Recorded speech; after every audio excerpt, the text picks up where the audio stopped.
So good morning, good afternoon, good evening, depending on where you are. We have people in different time zones. So we're good. We're continuing our class on the intention. And Shanka, if you'd like to put up the beginning prayers.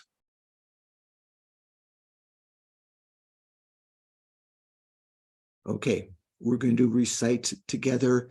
You can do it silently, of course, or just think of the meaning. I go for refuge until I am enlightened to the Buddha, the Dharma, and the Supreme Assembly.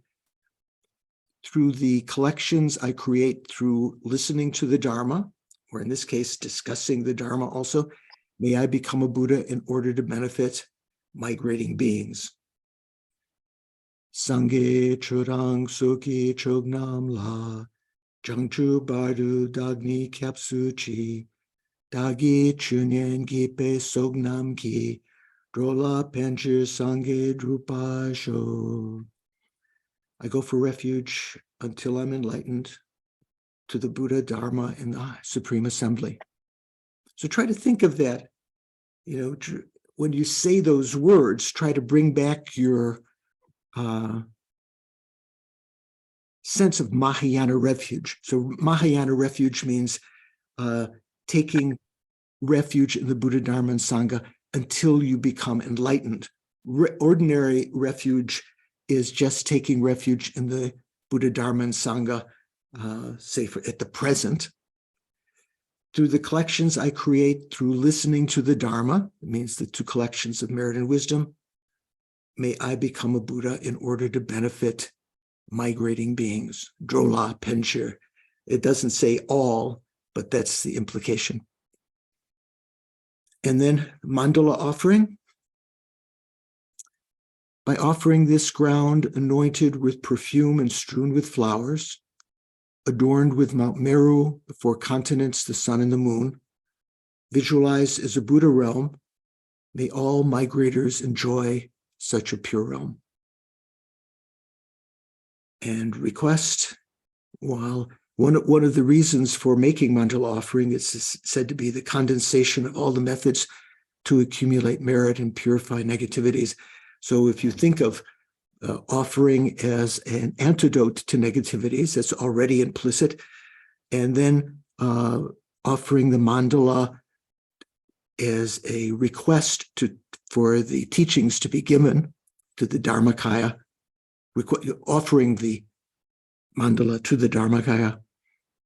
O holy and perfect pure Lama, from the clouds of compassion that form in the skies of your Dharmakaya wisdom, please send down, please release a rain of vast and profound Dharma.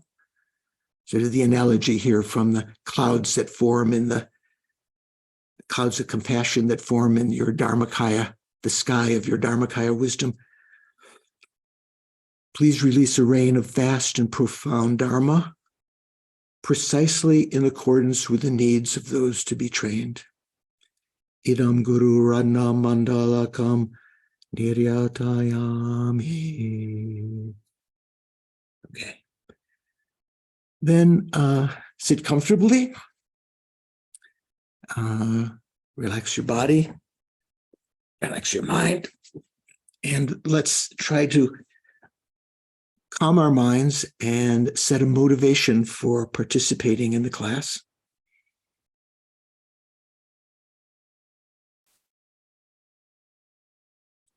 Recognize your breathing, hold it in mindfulness,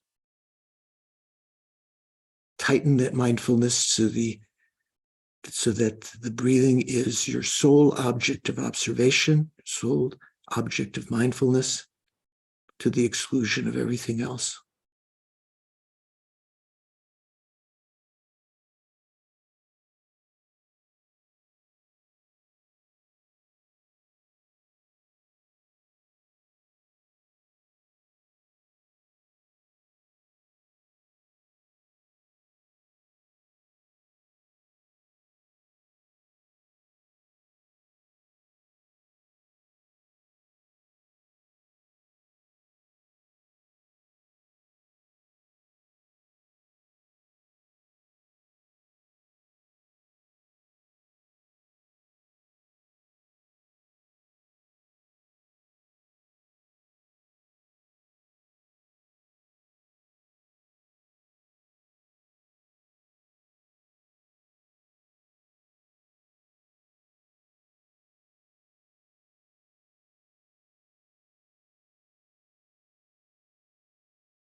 Then when your mind is a little bit relaxed, not following the thoughts that were present before, bring your attention to your mental consciousness, which doesn't appear naturally to your own investigation. It has to be sort of inferred by the contents within it, because the conventional and ultimate natures of the mind are somewhat hidden. Infer the existence of the conventional clear light nature of your mind by recognizing the thoughts within it. And as you defocus on them and focus instead on the space between the thoughts, around the thoughts, you recognize the contents of the mind can begin to disappear as though they absorb back into the conventional nature of the mind.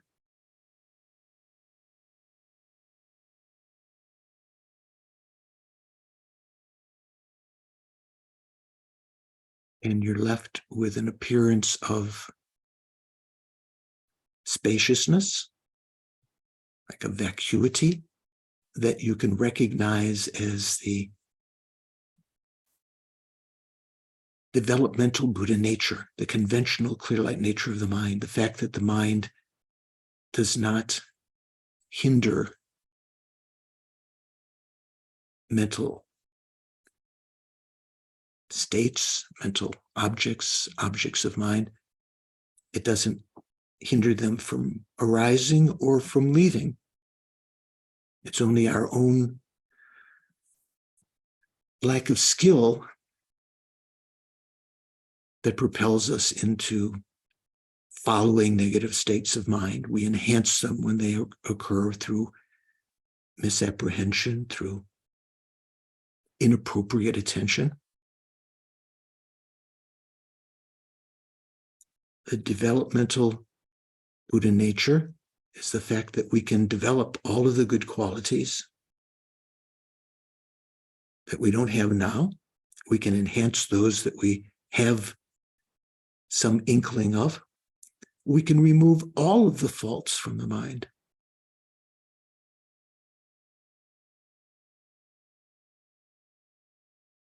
Which is a cause of some joy to recognize that we have that ability, although we're not Buddha now at this instant, we can become omniscient. We can reach our own goal of everlasting happiness. And we can, by becoming a Buddha, we can have the ability to lead sentient beings out of suffering and place them into that same everlasting blissful happiness of enlightenment. The fact that we can recognize that now is due to having a life of leisure and endowment, where the teachings still exist in the world that we have heard, that we're listening to now. We have a human rebirth, free to practice the Dharma. As a result, is a dependent origination, a dependent arising of the karmic seeds we planted in previous lives.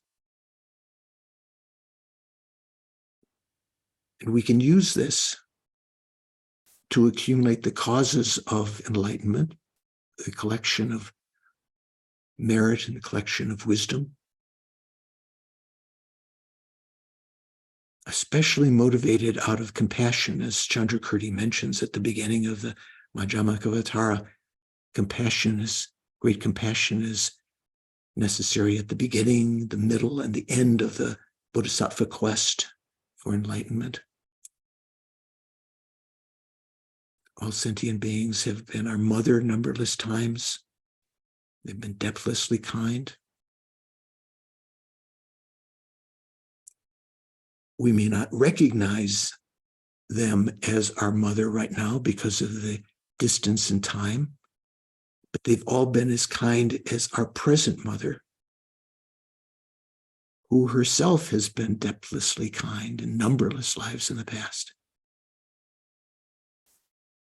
In addition, we're totally equal with sentient beings in wanting to be free of suffering and wanting to be endowed with happiness. And we're never content with the happiness that we do have.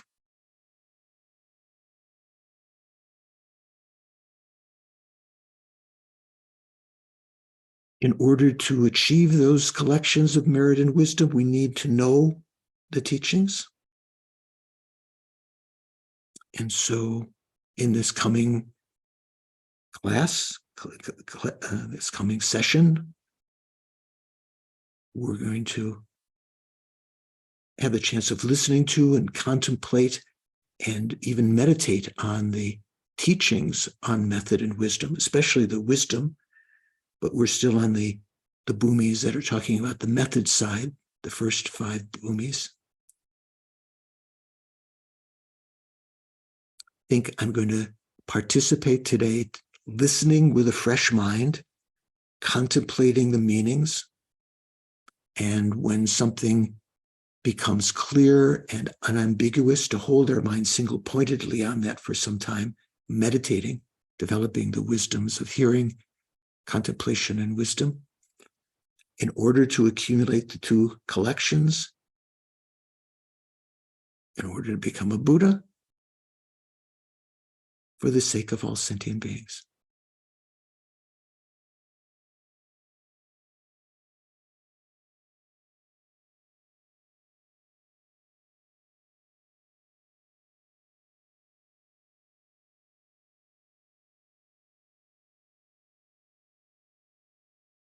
And then bring your attention back to the present.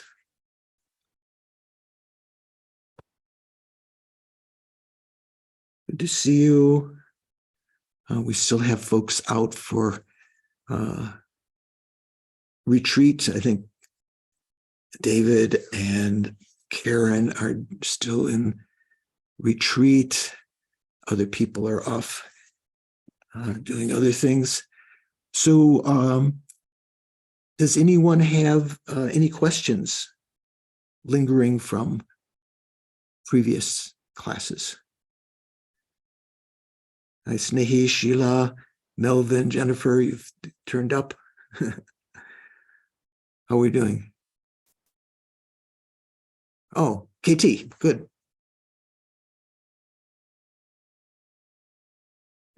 What's your question? Thank you. Thank you, Venerable George. No. When you mentioned in the meditation this morning or right now, inferring the existence of the conventional clear light mind. Right. And then can we, at that place, can we work with a visualization, like a moon disk or a Vajra, or is that something that can happen in inferring the clear light mind, or that can help us? What you would be visualizing, because as yet as the actual conventional clear light nature of the mind is a hidden object, like emptiness is a hidden object, right? It has to be first inferred through logic and develop a mental image. Let's say take emptiness. You have to first infer what its qualities are like. You develop a mental image which may or may not be factually concordant. That means it may not actually accord at the beginning, depending on your logic. It may not accord with what emptiness is actually like, but it is a visualization. As you meditate more and more conceptually, that means by having a mental image, or you could say visualization of emptiness, because a mental image is a visualization, right? It will become more, and as you do that skillfully, receiving more teachings, honing your understanding, asking questions and so forth, it will more and more accord with reality until the time when that mental image disappears, or that you're no longer visualizing emptiness. You eventually will have a direct realization of it. So the same thing with the conventional clear light nature. It's a hidden object, and you can infer its existence by noticing the contents of the mind and the fact that they can disappear instantaneously, or that new thoughts or images or emotions, which are contents of the mind, they can arise instantaneously. And as you get familiar with it, you're honing or improving your visualization, your mental image of the conventional clear light nature of the mind, until the time you can actually have a direct realization of that also. Does that help? Yes, thank you. Is there a feeling sense when the images in some point in our evolution kind of dissolve into the direct perception? And what might that be like? Or is that beyond? I don't know. I think you would definitely have, it would be accompanied, if you have a correct understanding of it, it could be accompanied with a pleasant mental feeling. So, you won't be conceptualizing if you had a direct realization of the clear light nature of the mind. But while it's still conceptual, as you're getting closer to that, thinking of the implications of that, to know that you can develop. There's nothing that you can't develop now. There's nothing that can't be removed from your mind. There's no fault.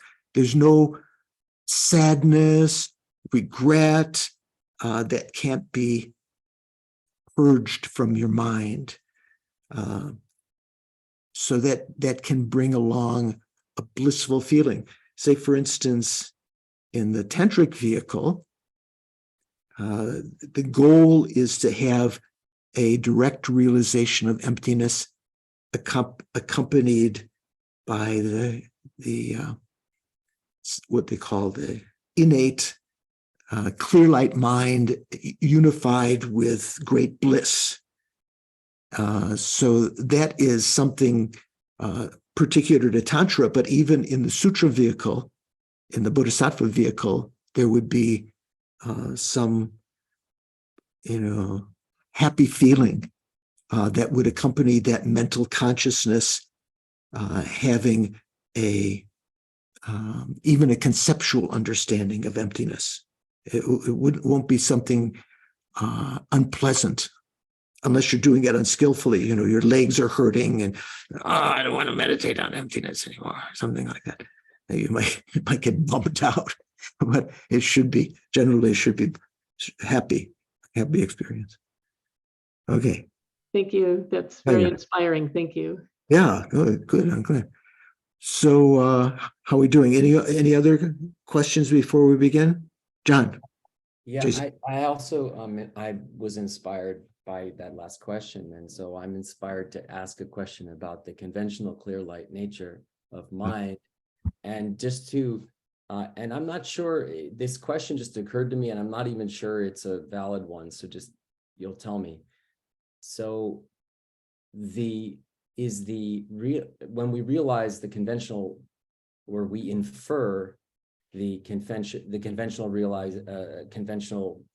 clear light nature of mind, we are inferring the fact that there is no feeling that is permanent within that frame of mind. There is no content that is permanent, and that therefore that mind is ultimately changeable. And is it correct to say then that the ultimate clear light nature, the conventional clear light nature of mind is the fact that it is changeable? Is that it? So in other words, it can so the mind is impermanent, right? But the mind can get to the point where it is in continuous apprehension of emptiness, which is a permanent phenomena. So it's not as though the contents of your mind, from the perspective of the ultimate, is always changing. The ultimate is a permanent phenomena, right? The emptiness doesn't change moment by moment. It's not as though 1 minute the emptiness allows a little bit of inherent existence to exist, and then at other times, it's always emptiness is always empty of inherent existence. So the content can remain. What is changeable is the consciousness that apprehends emptiness, because consciousness is a conventional phenomena. Let me get back here. There we go. Consciousness is an impermanent phenomena which changes moment by moment, right? It's not a permanent phenomena.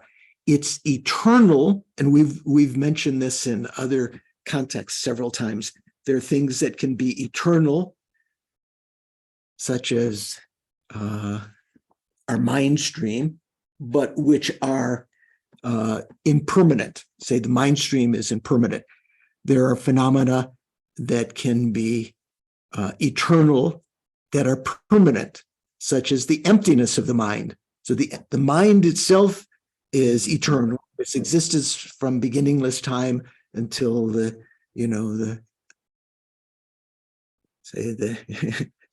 future. I said, we can't find a word.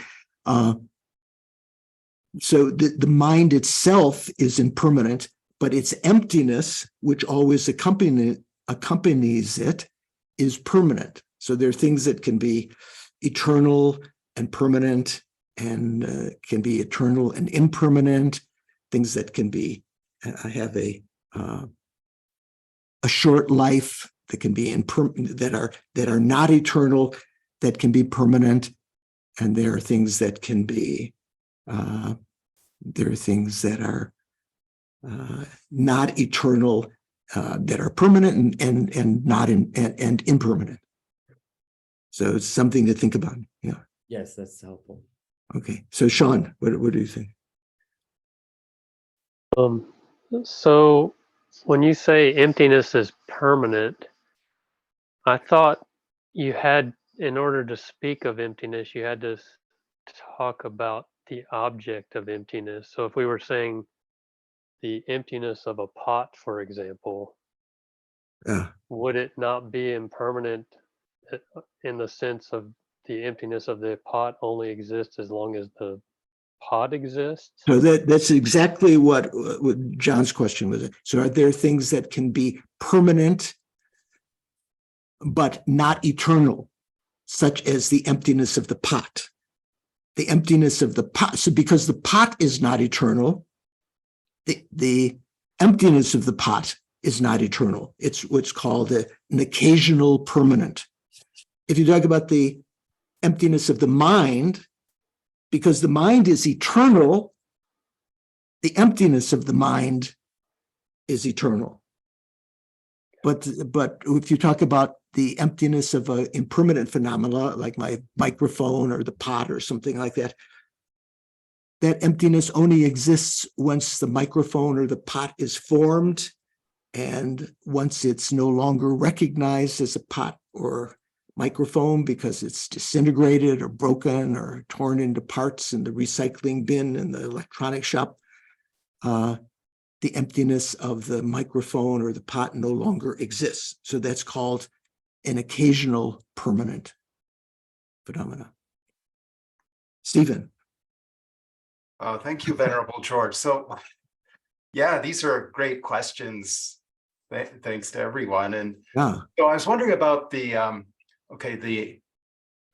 conventional clear light nature of the mind. And that makes me think of the definition of the mind, which is clear and knowing, and in particular about clear. And I think clear has a number of aspects to it, that the mind is non-material, that it's a stable, so it's not something material that we can hold or see or sense in any way. It's a stable basis, so that it's it's different from the high jump, which is the example you gave us. Yeah. Is that once you do your high jump, the next day you can't jump twice as high, just adding on to what you jumped the day before, but the mind is different. So it's a stable Right. basis. Right. It's inexhaustible in the sense that you can boil away a pot of water, but you can't use up your mind. Right. Right. So it's not like a video game when you run out of quarters, you have to stop and Okay, good. You need some new examples for us. Okay, good. Run out of videos at the video game, right?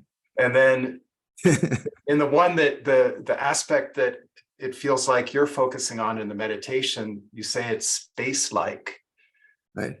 Well, in that it has no viscosity, but it's like space in the sense. Yeah, I'm using viscosity kind of loosely. Yeah. It has no hindrance. It doesn't hinder the arising or absorption of contents of the mind, right? And vice versa. You know, I can think a thought 500 times. I might habituate a little bit, but it doesn't change the fundamental conventional nature of the mind. So in our meditations, we focused on the last one, but is it valid to look at those other points, or are those other qualities or aspects of the mind also important to meditate on when you're meditating on the conventional clear light nature of the mind? Yeah. So generally, in the definition that you find in Awareness and Knowing, the texts that we study in the monasteries called Lorik, some of you may have attended those classes. William, did you get a chance to listen to the Lorik teachings? Okay, so there, the definition of mind is that which is clear in knowing, and the clarity that's mentioned there, when you're not talking about the Madhyamaka, is what you said. It's that it is luminous and so forth. Whereas when you get down to sort of like the subtle meaning of clarity, it's referring to this these two clear light natures of the mind. The mind is clear light in the sense that it is empty of inherent existence, and it is clear light in the conventional sense that it doesn't hinder the arisal or absorption of contents of the mind back into the mind. So there are two senses of clarity, of clear light. So when we're practicing Tantra, when you talk about the clear light nature of the mind, you're emphasizing the ultimate clear light nature, the fact that it's empty of inherent existence. And that's what you are trying to say in the Mahamudra teachings in Tantra, which is kind of like an offshoot of the meditation we're doing now.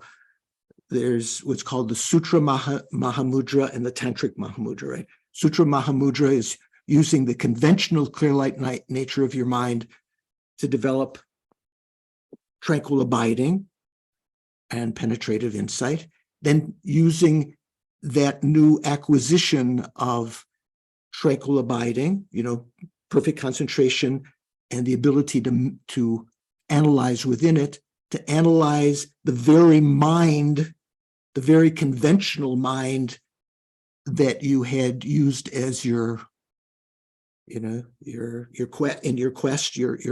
object of observation, and meditating on its emptiness. Then you can have an experience of the ultimate clear light nature of the mind. Okay, these are questions that we've had before and we'll probably still have again in the future. Janka, what do you think? Oh, I was just going to mention as an aside that I remember many years ago at a Shine retreat, when people were having trouble in identifying the object in the space-like nature of mind meditation, and also the Mahamudra meditation, right? The Sutra Mahamudra meditation. The facets that Stephen was talking about was the method by which we were told, we were advised that you could try to find the object, to identify the object. Some people had more trouble than others. So for the people who were having more trouble, that's what the advice was given. So yeah. What was that advice? Well, the advice was that, I have to remember correctly now, but basically, if you were having trouble to find the mind, the conventional nature on which to focus, Right. for the meditation, people were having trouble because they were kind of like, they were focusing on the thoughts or focusing on the movement of thoughts and so forth and so on, not on the basis of the thoughts, right, on which it appears. Right. And so for that, this was many years ago, so I have to remember. So for that, there were certain questions you could ask, like, what is the mind that I'm trying to find? What is its nature? What is its object? Does it have viscosity? Does it have, all these questions you ask yourself, and finally, at some point, you find that that basis. So I know some people who use that method. So that's all I'm saying, is that the things that Stephen was talking about were kind of the method that they used to find the focus of the object of meditation. Yeah. So we've gone over the year or so that this class has gone on, and in previous classes we've mentioned various methods in the Mahamudra teachings to allow you to hone in on a mental image of that conventional clear light nature. So we'll talk more about that later. So we're going to continue now. We're on a section in Thupten Jinpa's translation called The Praises of Morality, which in Jinpa's hardbound edition is page 120. In Hopkins' translation in his book, Compassion in Tibetan Buddhism, is on page 196. So the praises of morality. So this has 5 parts. How the enjoyment of the results of generosity in the higher realms depends on morality. So, the fact that you can enjoy the results of generosity, mainly here talking about the completing karma, having resources and having pleasure and so forth, how that depends on morality. Second outline, how enjoying the results of generosity through successive lives depend on morality. So not only just the one life that you're going to be experiencing in the future in the upper realms when your generosity may mature, ripen, in some wealth or good things, resources, but how over a succession of lives, in order to have that, depends on morality. Showing that it is extremely difficult to escape the lower realms if one is lacking morality. How do we call it there?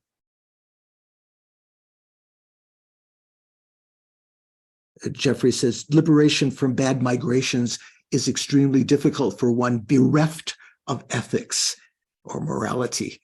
Jinpa says, if one is divorced from morality, if one is bereft of morality, if one doesn't have morality, right?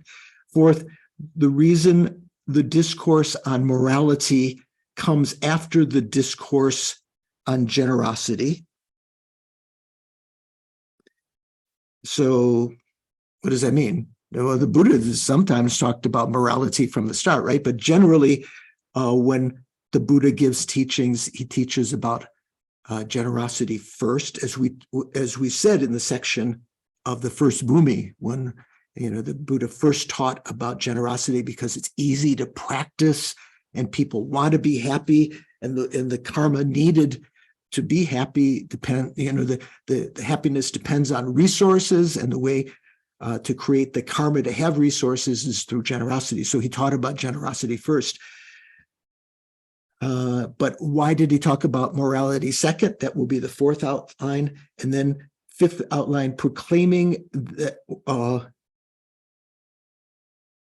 here Jimpa says, proclaiming that morality is the cause of both higher rebirths and definite goodness. Higher rebirths, we say, ngento, means, being born in the human or God realms, and definite goodness means the achievement of liberation or enlightenment. Both of those are praised, as Jeffrey says, praising ethics as the cause of both high status and definite goodness. I'm not sure why Jimpa wrote proclaiming here.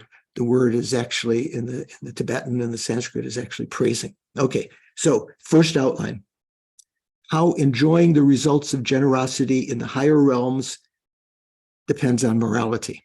Okay. So Lama Tsongkhapa's commentary says, having spoken about how the bodhisattva's morality is endowed with perfect factors. Remember, we talked about it's not stained by immorality and so forth. The following is presented to show how, in addition, the qualities of generosity are exceeded by those of perfect morality, which is the support for all perfect qualities. Or just to paraphrase, not all the time translating both translations, but here, having said, Jeffrey translates, having said that the bodhisattva's ethics are perfect, Chandrakirti shows that although in general those of others, such as hearers, can be perfect,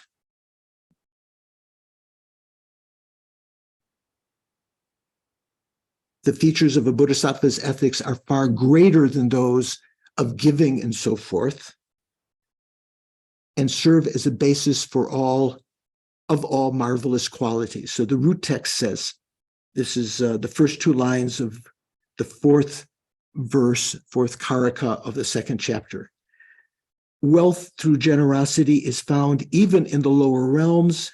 This occurs when one has fractured the legs of morality. Fractured the legs, or Jeffrey says, losing the legs of ethics. So what does that mean? If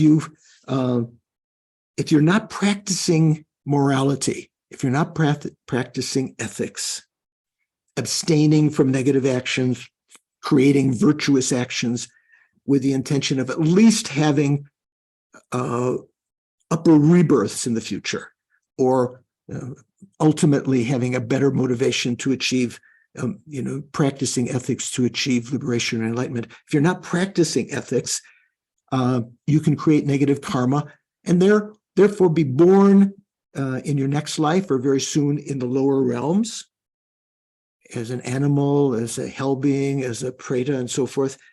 And that karma of generosity can ripen there, right? Like we talked about, someone mentioned the article we posted up from, I can't remember where it was, Wall Street Journal or something, about animals having, these vanity food and everything like that. So it can ripen in the lower realms. It's not going to help you very much. So the text continues, generosity by a giver that has been endowed with morality, right? So you're practicing concomitant, you're practicing generosity along with the practice of morality, could have brought perfect enjoyment of extraordinary wealth in an existence as a celestial being or human. So celestial beings is a way of translating the God realm, the Deva realm. You can be born as a God realm and have, you could be the king or queen there because of your generosity, not just being born as in general. It may instead bring enjoyment of varieties of perfect wealth in the lower realms, such as when one takes birth as in the occasional hells, being born as an animal, such as a bull. I'm not sure what the implication of resources there. Maybe sexual mates or something like that. Or I'm not sure why Chandrakirti used the example of the bull, as a horse, as an elephant, as a monkey, as a naga. What is a naga? Is a naga a spirit, or is a naga a hell realm, or an animal? Does anyone know? My understanding is that it's a kind of a, it's not an animal. I mean, it's a kind of a spirit, at least in Hindu mythology. That's what it's, Right. lives way under the earth. Okay, we're not talking about Hindu mythology. So we're talking about Buddhism. So in Buddhism, nagas are classified as the animal realm. Okay. And they sometimes they sometimes are invisible, sometimes they are and some animals don't necessarily have a gross form. Sometimes they appear as serpents. So in India, I think cobra, Snehi, we're in India, when you say nag, does that usually mean cobra? So, Venerable George, at least in Hindu mythology, there's always like the cobra Right. or Vishnu. Yeah, we say nag or naga. Usually like we say in Hindi today, the final A is often dropped off of words. Instead of saying marga, we say marg, which means road or highway or something like that. Nag instead of naga, nad instead of nadi. I have Venerable, I have a question. I'm sorry. Okay. If the nagas in Buddhism, at least, are in the animal realm, Yeah. then how is it that like they have certain, like the holy beings go down to the Naga lands to get certain scriptures and so forth and so on, right? I mean, how do they get the scriptures if they're in the lower realms? Well, because they do appear. Let's say, do animals appear in the human realm? Yeah. Yeah. So nagas appear in the human realm. So they. No, but why would holy scriptures be in the Naga realms? Because right? nagas are capable of having probably of the animal realm more than border collies or other dogs or animals that are said to be very intelligent. Nagas can be very intelligent, and they have an appreciation of the Dharma. And when the Buddha's Prajnaparamita sutras were being ignored, they brought copies of that to their own realm. Okay, let's leave that for the time being. So if you're divorced from morality, you can be born in the lower realms and enjoy the fruits of your practice of generosity in the occasional hells, as a bull, as a horse, as an elephant, as a monkey, as a naga spirit, and so on, or as a hungry ghost, a preta, with great supernatural powers. So my question for you is, what are the occasional hells? It mentions here the occasional hells. Why not the cold hells and the hot hells? Well, generally you can, even a moment of respite in the hot hells, like a cool breeze comes, can be the ripening of the practice of generosity when you were a human. And in the cold realms, just a slight warmth won't last for long. But it mentions here the occasional hells. Or is that what he called? Did he call occasional hells? What did he call it? Yeah, occasional hells. What are the occasional hells? Jeffrey translates trifling hells. Does anyone know? Jennifer, do you know? Melvin, do you know what the occasional hells are? No, I do not. Okay. Okay, Nadine knows. No, Nadine knows. So there are the hot health, the cold health, the surrounding health, and the occasional health. And the occasional health, they are in different places. They can even be found in the planet Earth. They are in different places and very special, terrifying places. Yeah. Also, it could be that you yourselves, like I think I sometimes experience occasional hells in my own life. Right, they're generally said in the Lan Rim. Sometimes it only talks about three: the hot hells, the cold hells, and the neighboring hells. So the neighboring hells are, let's say, around one hot hell, there are four surrounding hells that you go through, coming in and going out, where there's excruciating pain, like you're chased through a forest where in order to escape some animal that's trying to bite you, you climb a tree, but while you're climbing the tree, the leaves are like swords and they cut you when you're going up and they cut you when you're going down. You remember that from the Lan Rim, right? Surrounding hells. There are different kinds of surrounding hells. The pit of embers, the swamp of corpses, the road of razors, or the forest of spikes. That's the one I'm talking about. The river is difficult to ford. Those are the four surrounding hills around the hot, sometimes around the cold, but generally around the hot. But then there's another one called in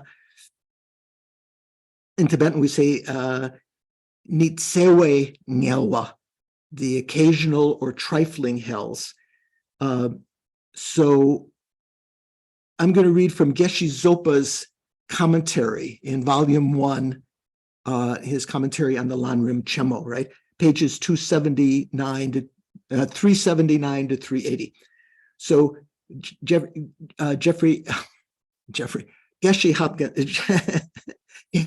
Zopa, his commentary, the translator translated this. The particular nature of the occasional hells is described in the edifying tale of Samgrashita in the 100 Bodhisattva stories. In this narrative of Arya Samgrakshita, related the many strange things he saw as he traveled from place to place. Once in a distant land on the sea, he encountered a lovely monastery containing 500 monks. Ordinarily, they lived peacefully and comfortably, but every day at noon, they fought with one another. Almost sounds like something here, yeah. Then later each day, everything returned to normal and they went back to their happy lives. This Arya Samgrakshita also saw some walls, pillars, trees, and brooms, but on close examination, he discovered that they were not actually plants or inanimate objects. They had conscious life, and each one had its own distinctive form of misery. In another story, the merchant Katikarna gets lost. He wanders about until he comes upon a beautiful mansion. There he finds a man with 4 lovely wives. Okay, and not necessarily Mormon. In earlier times, people had, wealthy people had many wives. I'm not sure if there are times when women had many husbands. I think there were some situations in different times when that is true. At night, these people enjoy each other and live together in harmony. But during the day, the mansion transforms into a burning iron house, and the women change into ferocious dogs who attack the man, ripping him to shreds and eating him. Periodic experiences like these often result from taking vows, but only keeping ethical conduct during certain times of the day. For example, the man who was eaten by dogs during the day had been a butcher. Okay, so he had taken a vow not to kill any living beings. So butchers here mean not only like the butcher shop today where dead corpse is brought in, but the butchers also slaughtered the animals, right? That's the implication. So he'd taken a vow not to kill any living beings, but he only kept that vow at night because during the day he continued with his profession, meaning that he would slaughter them and cut them out and sell the meat and so forth. So he got the vow at night. So everything during the nights, that particular person experienced pleasant things, but during the day, the days when he had broken the vow, he had these untimely things. This resulted in a remarkable experience of great pleasure at night and horrible suffering during the day. These accounts are so peculiar that they seem almost like dreams. But according to the text, these things really occurred. Furthermore, even among ordinary humans, amazing things can happen that are difficult to explain. Some people and animals have lives that are almost like hells that are described, right? I remember when I was a kid, one of my uncles used to have a collection of comic books. Well, they were like horrible comic books. I can't remember, The Crypt or something like this. They were the precursors of Mad Magazine, which eventually one of them became Mad Magazine. And I remember reading the story of, very reminiscent of the hell of, of the sharp leaves, where you climb the tree and you're sliced by the swords and so forth and so on. So people have this in their collective consciousness. In contrast to the other hells, the occasional hells arise as a result of individual karma of one or two beings or a whole group of beings. Therefore, these occasional hells can be extremely diverse, can take extremely diverse forms in many locations. Okay, I just wanted to share that with you. Venerable, would you repeat the page number again, please? My book is in some other room, so. Yeah, so that's in Geshe Zopa's volume 1, his commentary to Lanrim Chamo, pages 379, 380. Okay, thank you. If you get a chance. Okay. So we're talking about the karma ripening in the lower realms, even in the occasional hells and so forth. This occurs when one has fractured the legs of morality or broken the legs of morality. That is to say, when one is divorced or bereft of morality. So the morality is likened to legs that take you to the upper realms.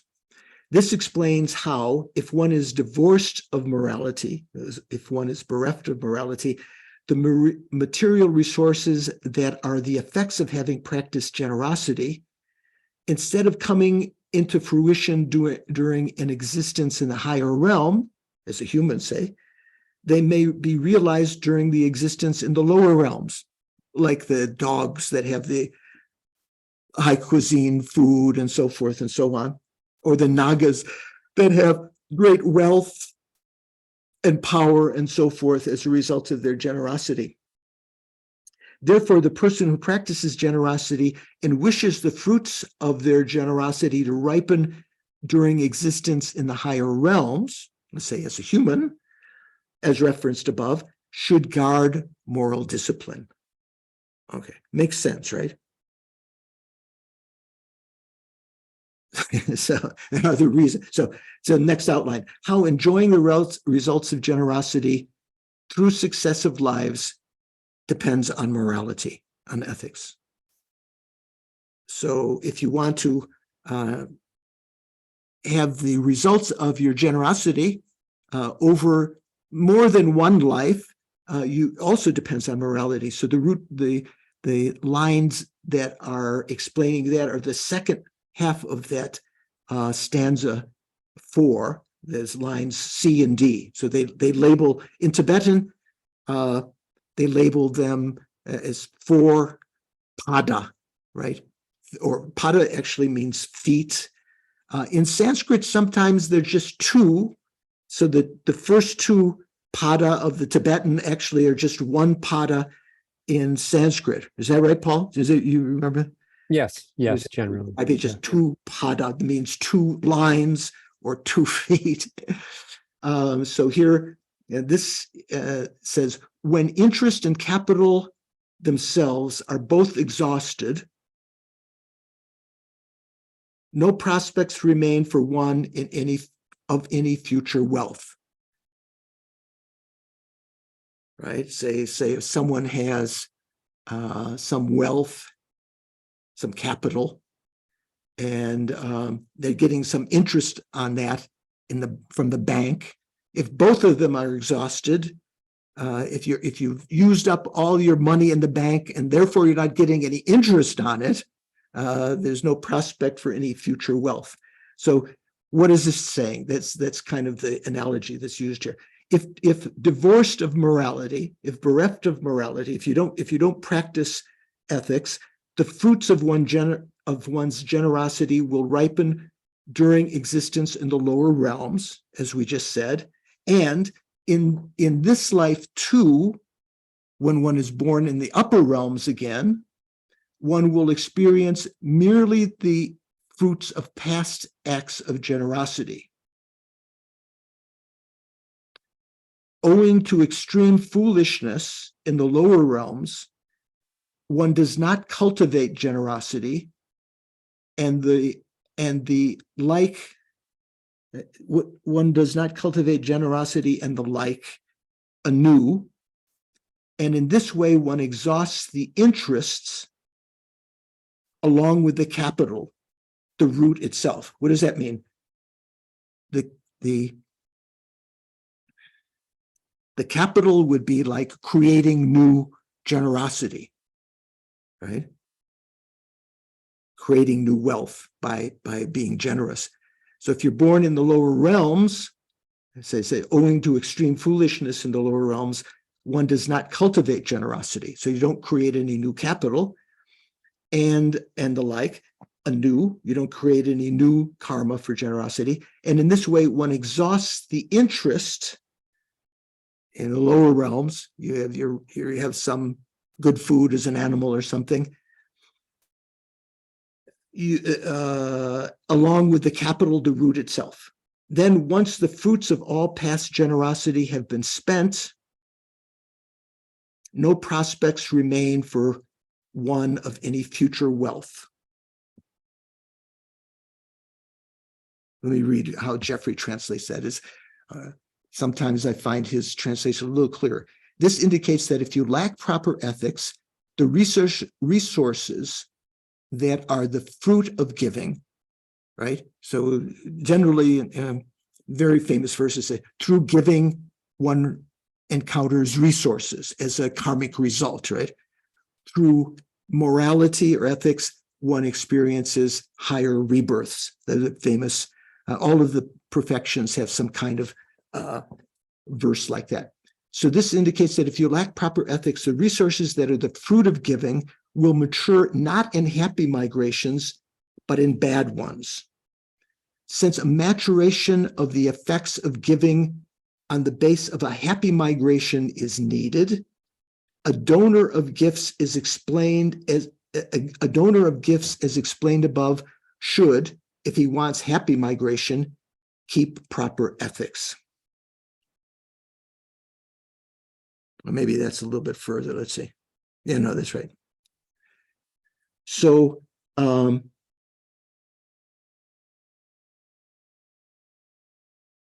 okay, so then consider this analogy. A farmer plants a few seeds, obtains an abundant harvest, and then plants even more seeds to grow more crops. What's the implication there? When he plants more seeds, what does that mean? He said he planted a few seeds. How did he plant even more seeds to grow more crops? What's the implication there? He collected them from the first plants. Yeah. So that's kind of like the results of the planting the seeds is like creating the generosity. And as a result of that, you have resources. If you use those resources, the seeds from those new plants, they'll all have seeds, right? Or at least some of them will. You plant those also in the future. That's how farmers keep their crops going. in the old days. Nowadays, they buy the seeds at the general store or from a DuPont or something like this, right? So if you have the crop, some of that crop is used to plant more seeds in the future. So you have your interest, and that keeps on going. Consider this analogy. A farmer plants a few seeds, obtains an abundant harvest, and then plants even more seeds to grow more crops as a result of those seeds that he got from the crop. For such a man, there is no interruption of the fruits of his labor, since crops multiply. On the other hand, the foolish one who consumes his crops, uses all the crops, so he doesn't have any seeds then to plant. It's the corn, let's say, instead of taking some of the corn and letting it dry, taking it off the corn husk, taking off the husk, and then having this big storehouse of corn to sow next season, you consume it all. On the other hand, the foolish one who consumes his crops without planting new seeds will experience no such continuous increase. Makes sense, right? Okay, so then next outline, showing that it is extremely difficult to escape the lower realms if one is divorced from morality, if one is bereft of morality, or whatever you want to call it. Okay?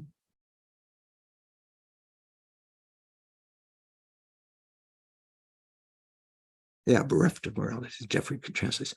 So the text says, by breaking the legs of morality, so the Tibetan says, sultim gi kangba chakpa. Chakpa means like to break into pieces, okay?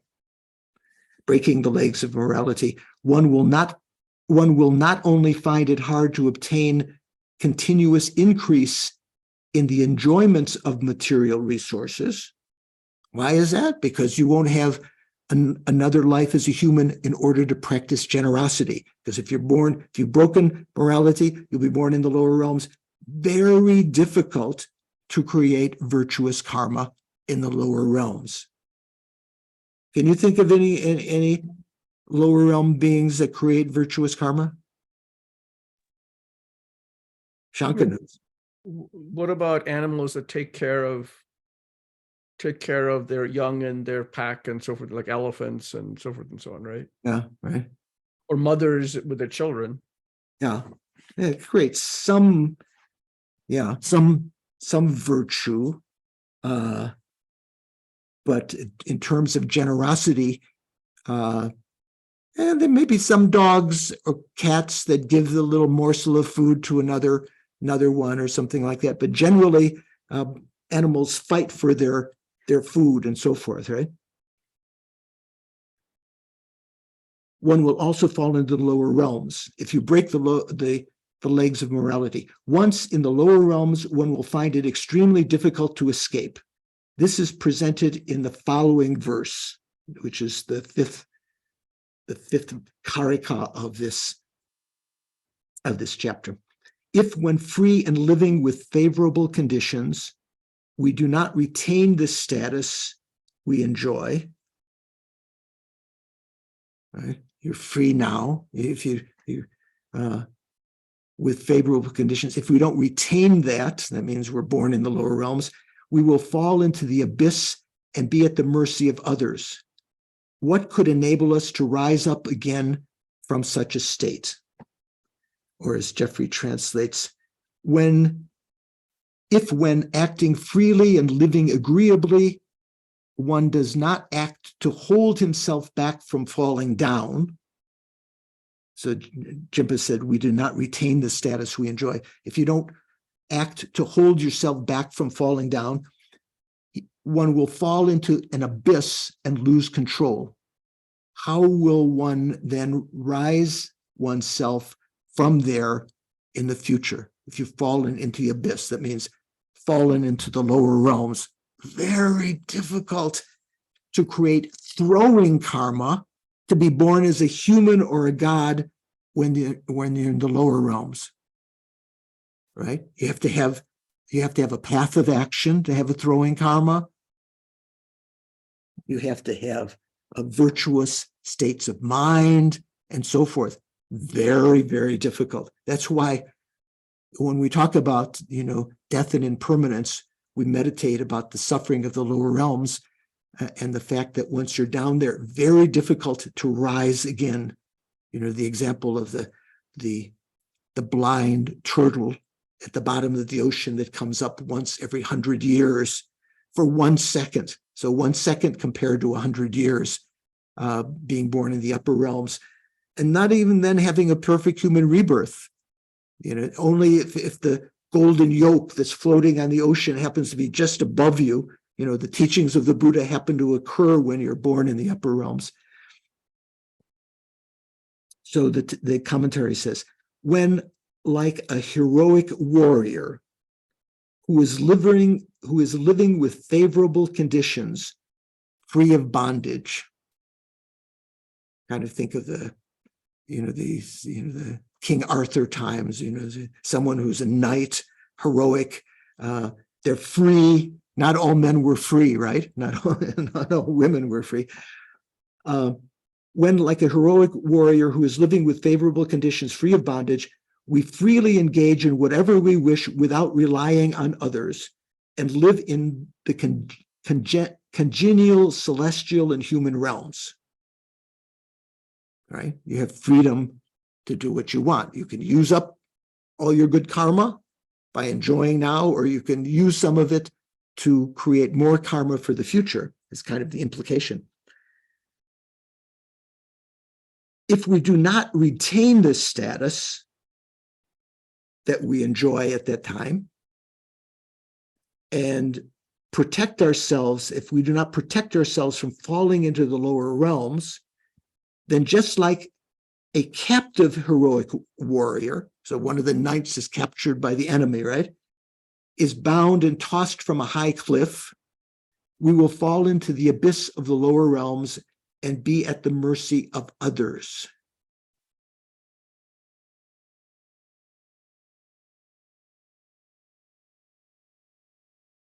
Jeffrey says, having fallen into the chasm of bad migration, one will have no independence and will lose control. So in Tibetan, when we say, what did he say here?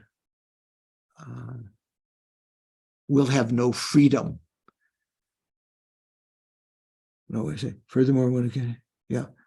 In general, it is extremely rare that one would cultivate virtue while living in the lower realms. Furthermore, one will accumulate negative karma rapidly, right?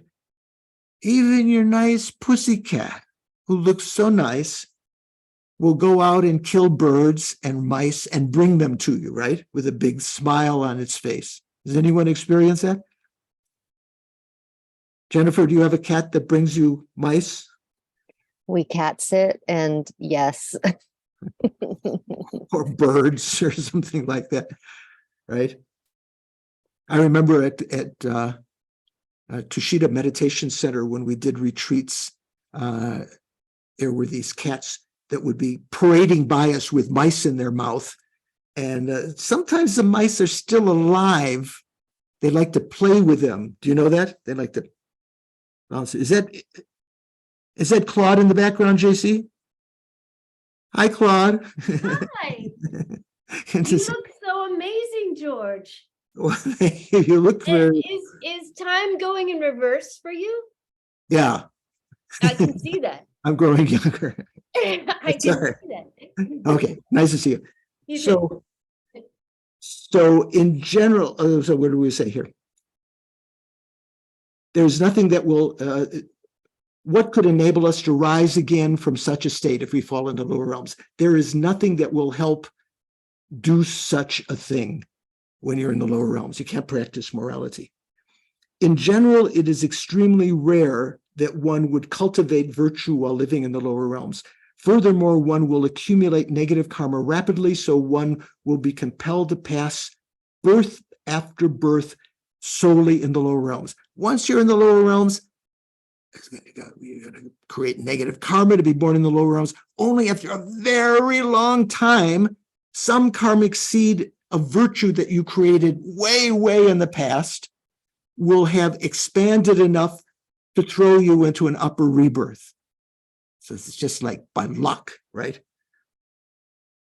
Therefore, the sutras state, even if one is reborn among humans once in 100 eons, two types of fruition will occur.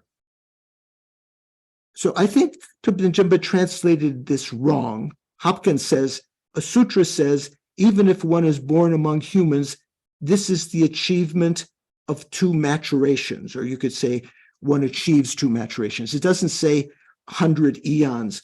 Jimpa seems to take the Tibetan gela gelte, minamgin nandukena, even if one is born among humans once in 100 eons, but the gela means sometimes or in some cases, or if at all. It doesn't have anything to do with 100, and there's no word eon in that sentence. So this is one of those other kind of strange things.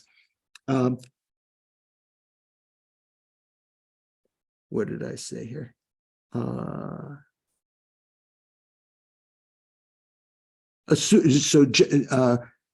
Hopkins said, a sutra says, even if one is born among humans, this is the achievement of two maturations. Thus, it is said that a birth as a human is difficult to attain. What does that mean, the achievement of two maturations? Does anyone know?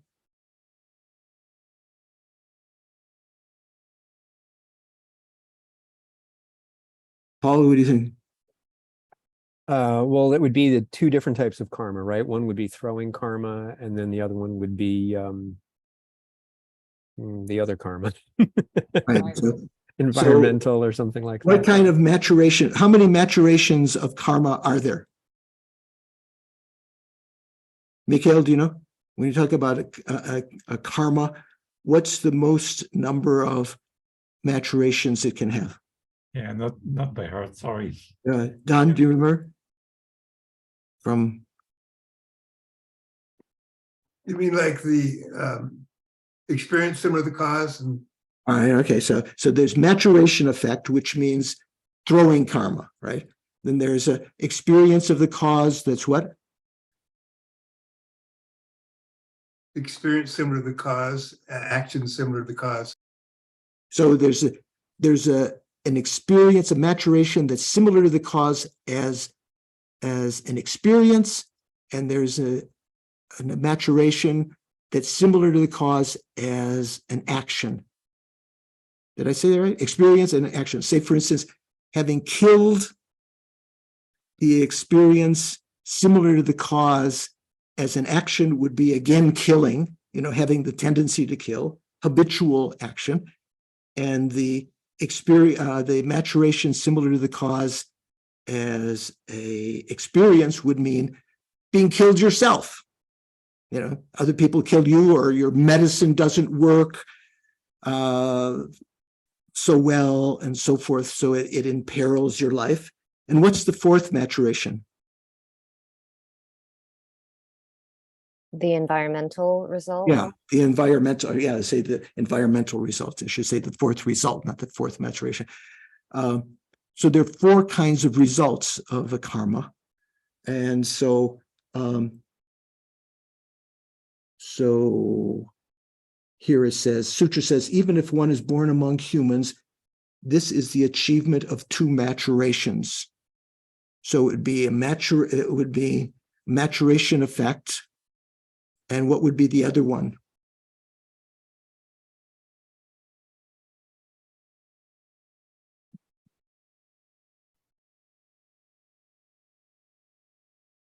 Anyone know?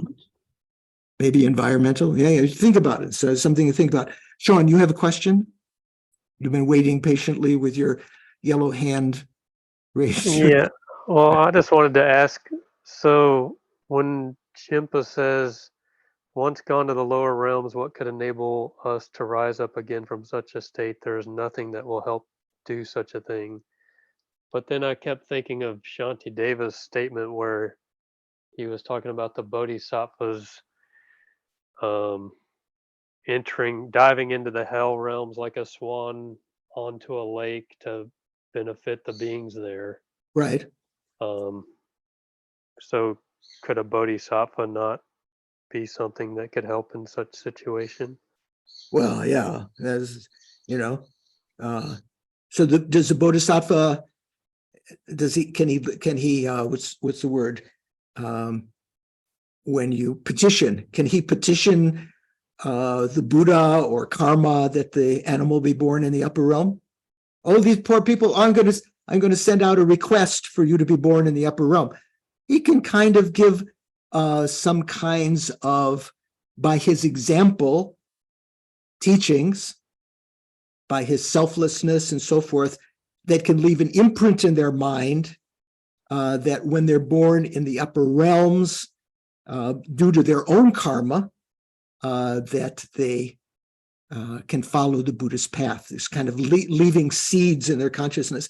Very difficult to be able to change their behavior when they're in the lower realms. Say, if you're in the human realm, if you go into a neighborhood where kids are, the bad, the gangs and stuff like that, you can give advice and they can change their ways here and now. But you go in the lower realms, very difficult that the animal can change its degree of ignorance and its habitual behavior to kill other animals and so forth. Okay, Shankar, what do you think? Well, maybe I'm confused here, but regarding Sean's comment, I thought that, once you're the Bodhisattva Bhumi, the first Bhumi, you are no longer creating throwing karma, right? So Right. So if you are born in the lower realms, is that from a previous karma? Is that why? Or well, remember, we talked about this several times. So on the, even before that and later, the bodhisattvas can manifest in the lower realms by ripening seeds that are still on their consciousness to be born in the lower realms due to their prayers. So those seeds on their consciousness, even from the patience level of the path of accumulation, I guess, and thereon, no longer have the power to cause you to be reborn in the lower realms because of your understanding of emptiness. When you reach the first bhumi, it's absolutely certain that you've eliminated the craving and grasping at the time of death. That can cause, is not that you eliminate all of the craving and grasping, but the strength of the craving and grasping has been reduced so that you no longer can cause the karmic seeds that still remain on your consciousness to ripen. But through a bodhisattva's prayers, they can cause those seeds to ripen so they can voluntarily, take rebirth in the lower realms. So like someone, was it like Doctors Without Borders or something like that, going to some conflict zone voluntarily, right? So I guess where my confusion is then is that if you're like for example, the story of the Buddha on the ship, right? Right. Where he killed the thief or murderer, whatever, to be murderer, and he went to the lower realms just for a second, I think they said. So if you go down there voluntarily, does that, you're saying that? Well, yeah, why would they go down there? It's just like saying going to the area where the gangs are voluntarily, even though, it may be dangerous for you. But this, in the human case, is maybe dangerous for you. But in the case of the bodhisattva, and the first bhumi, they're not going to experience any suffering out of compassion to leave imprints in their mind to sort of teach the Dharma. No, I get that. Yeah. What I'm not understanding is that once you're saying that once they're down there in the lower realms, they can't do much to come back up. Is that what you? I mean, not the bodhisattvas. Okay. Bodhisattvas, they went down there. Yeah, their minds are clear. They're even Okay, that's the bit. Dharma. They're giving generosity of the Dharma. They maybe even sacrifice their body for others and so forth. So they're even creating virtuous karma there. Their mind is incredibly elevated, right? They're not like the animals who are overcome by ignorance. Okay, sorry, that was my I misunderstood. Okay. Okay, William, you have a. It just seems that this text implies that now you've been on the first bhumi, now you're going over to the second bhumi, and it seems to imply that if you do not generate sufficient ethical behavior, that you, the being on the first bhumi, could find yourself in a lower rebirth. It seems very confusing for the same reason as the previous question. No. It's not talking about the person on the second bhumi might fall into the lower realms. They're not going to fall into the lower realms because once they've achieved the first bhumi, there's no chance of being born in the lower realms due to uncontrolled karma and delusion. You can voluntarily go down there, but it's talking about people, why the Buddha taught. First, he taught about generosity. He gave his first advice, let's say, to lay people about generosity, because generosity creates the karma to have resources, which is what sentient beings want in order to be happy. They need resources in order to be happy. But then the Buddha immediately followed that by saying, you also have to practice morality, because if you don't practice morality, the generosity may be born in the lower, the generosity may ripen as when you are born in the lower realms if you don't practice morality. It's not talking about the bodhisattva on the first and second bhumis. It's just talking about the sequence of why the Buddha taught about generosity first, because easy to practice and people want to be happy. Then he immediately talked about, if in order to have a continuity of that so that it's not just ripening in the lower realms, you also have to practice ethics, morality.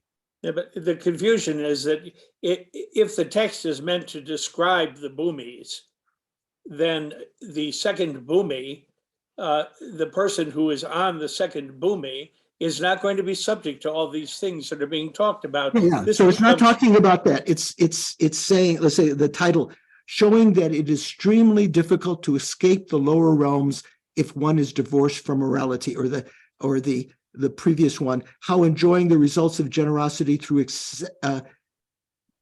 successive lives depends on morality. So what it's talking about is why the Buddha taught about morality at all, why he taught first generosity, not to the bodhisattvas, to people when they're still trying to find happiness, So the Buddha, to the human realm, to lay people, the Buddha first taught about generosity and then about ethics. In fact, it's said that the three main teachings the Buddha gave to, say, the lay people, rather than the monastics, were the practice of generosity, the practice of morality, and the practice of patience. Those are like in Nagarjuna's friendly letter to the king. The king's not a bodhisattva yet. He needs to do worldly things. So the Buddha taught you have to be generous. You put food out on the roads, you put medicine on the roads, you build granaries for people and so forth, so that you can have more resources in the future. But if you just do that, if you're born in the lower realms, king, you are an ordinary person, you're not yet a bodhisattva, you won't have any succession of that. So you have to practice morality also. And then to preserve the virtues that you've created, which can be burned up by anger, you have to practice patience. So those are the three main teachings the first three bhumi, the first three perfections, let's say, in their perfected form, that the Buddha taught especially for lay people. And there, the generosity is mainly generosity of material things.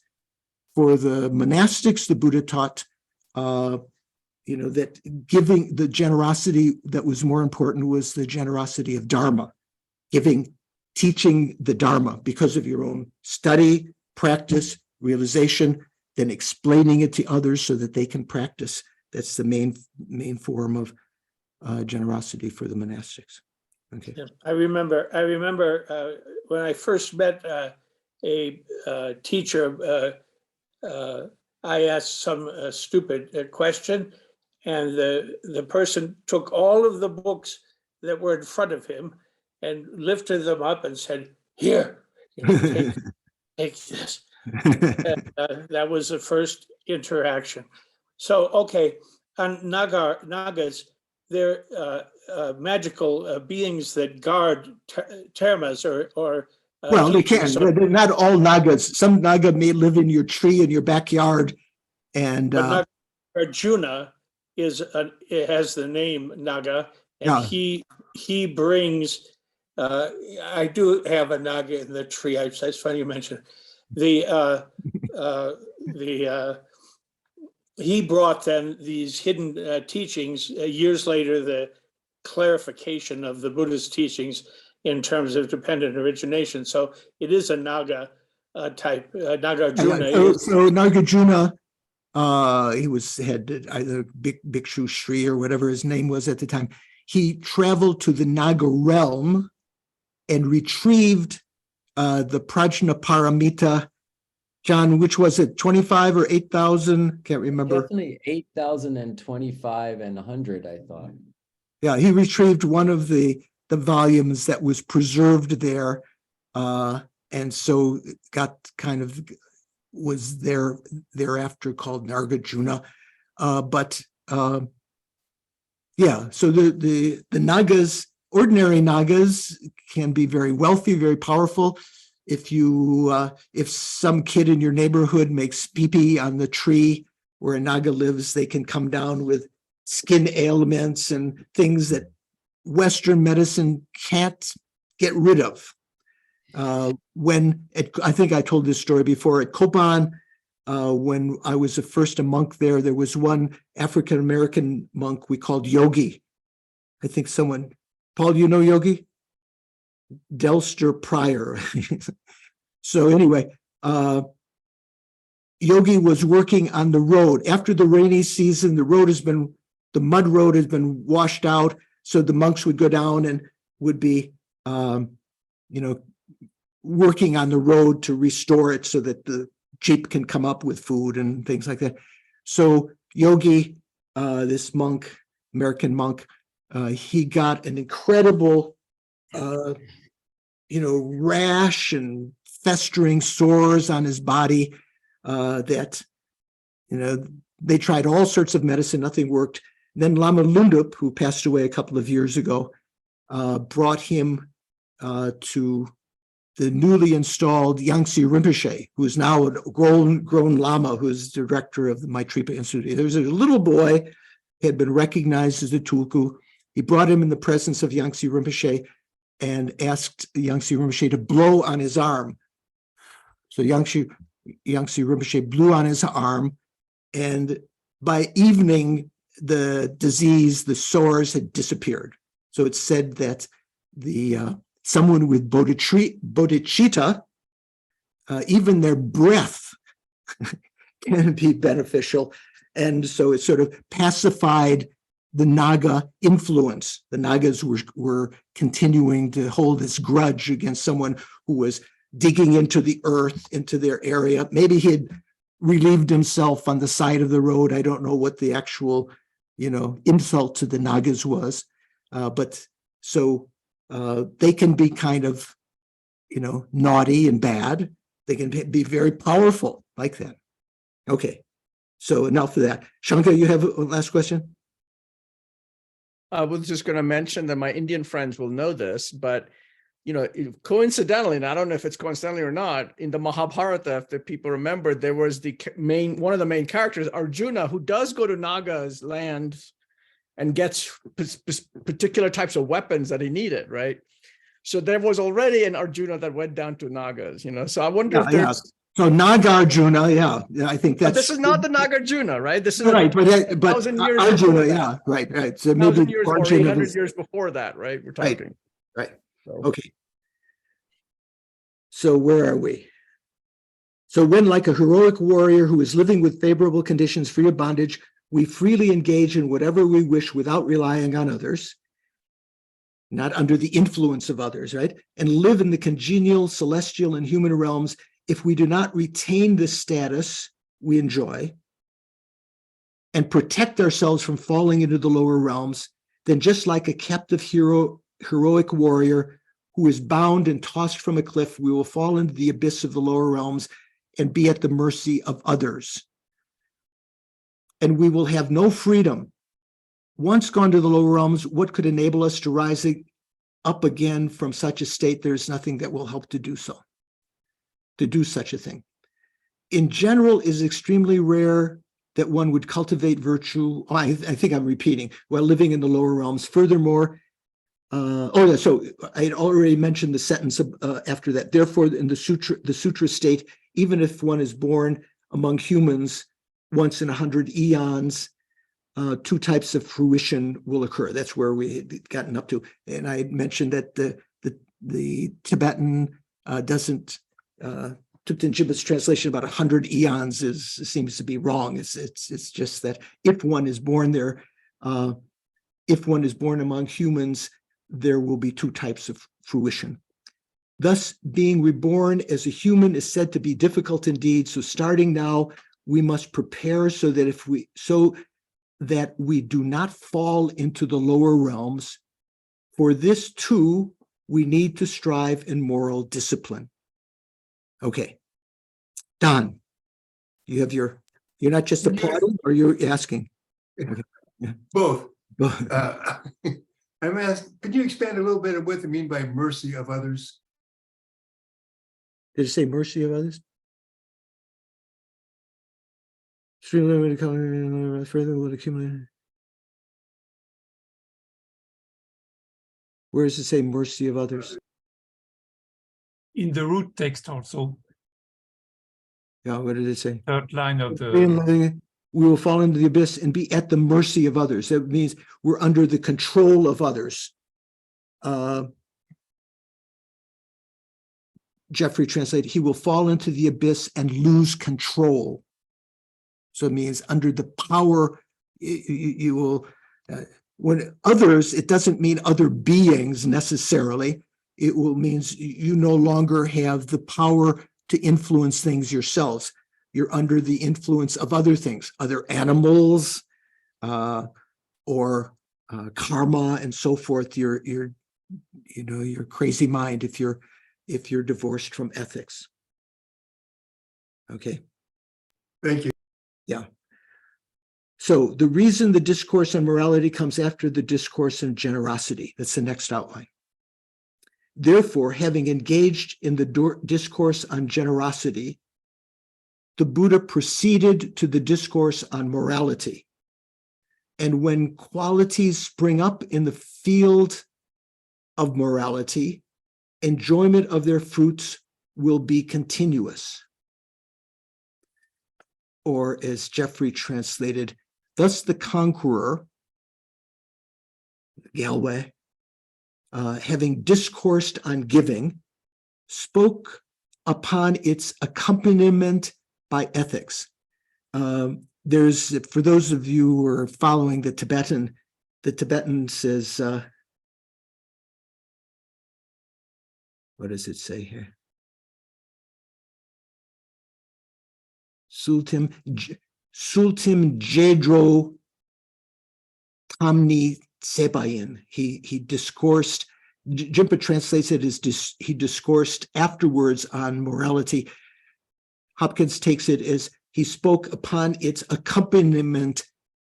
Jesudroa means to be also be concomitant with or to accompany.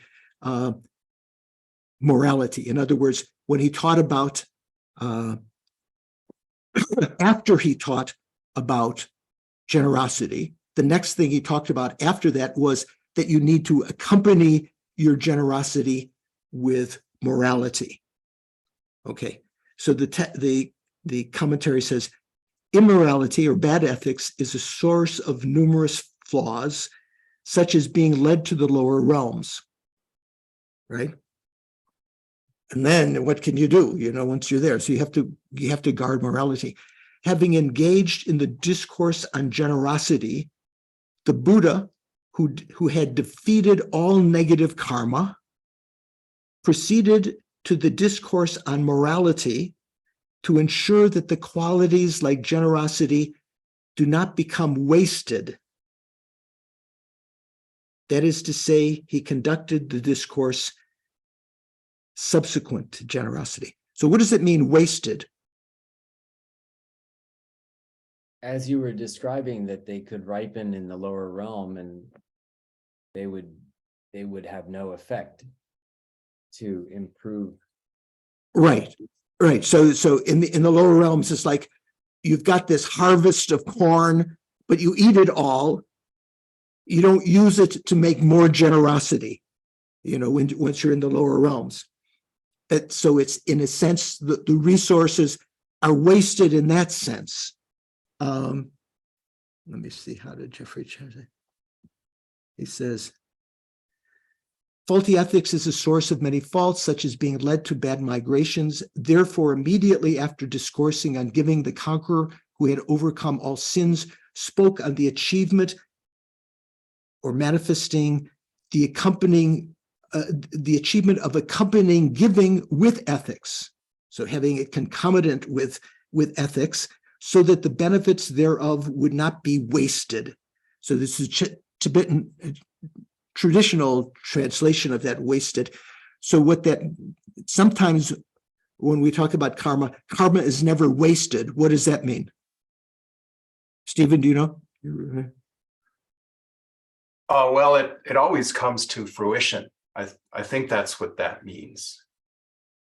Right. Unless it's destroyed, karma doesn't get rotten. Right. Say, oh, I created that 1,000 lives before, no need, it's sort of like must be gone by now. You create some karma and it will always increase in its intensity over the years and months and eons and so forth. So eventually, even a small karma, it doesn't get wasted in that sense. It's not sort of become rotten or no longer effective. It can be destroyed. It doesn't always come into fruition. It can be destroyed by regret. If it's negative karma, it can be destroyed. Virtue can be destroyed by regret also. You regret the virtuous action you did, or you can get angry and destroy the virtuous karma. But if it's not destroyed by those means, it doesn't become wasted. But here the word wasted has a different sense. It's not utilized to its ultimate effect if you're born in the lower realms, because you just experience that, and you don't, as a result of that good experience, you don't use it to enhance your spiritual progress. Often when I've given dedications in the past, I say, let's pray that the virtuous karma that we create does not ripen in simply a trivial happiness in the future or resources in the future that can be even the cause of more delusions, but may that karma become the cause of our continued spiritual evolution from life to life. Do you remember some dedications like that? So that means, say, for instance, if you don't dedicate your merits, say you're born very attractive in a future life, but you didn't dedicate those merits for beneficial purposes for others. So when you're born very attractive, you can become very vain and proud of your appearance and so forth. Or if you're born very wealthy, instead of using that for others, if you don't dedicate the merits for the benefit of others, your wealth can become the cause of avarice and again pride and other kinds of things. So that's kind of the sense of being wasted here. Sean, what do you think? I'm still trying to analyze this in my head, but Good. You're contemplating. Good. That's we said. well, Considering, so I've contemplating, heard, I mean, I'm trying to figure out how this works. So, like when we talk about these 6 realms, the God realm, the demigod realm, Yeah, the yeah. human 6 realms. realm. Right. So there's obviously not boundaries between these things. Well, there are boundaries between them. Yeah. Well, Demigods are not demigods, or asuras are not devas. They have different. They're in a different environment. They kind of vie with one another. The gods are not humans. They have some interface. Some gods can perceive with their clairvoyance what's happening on Earth.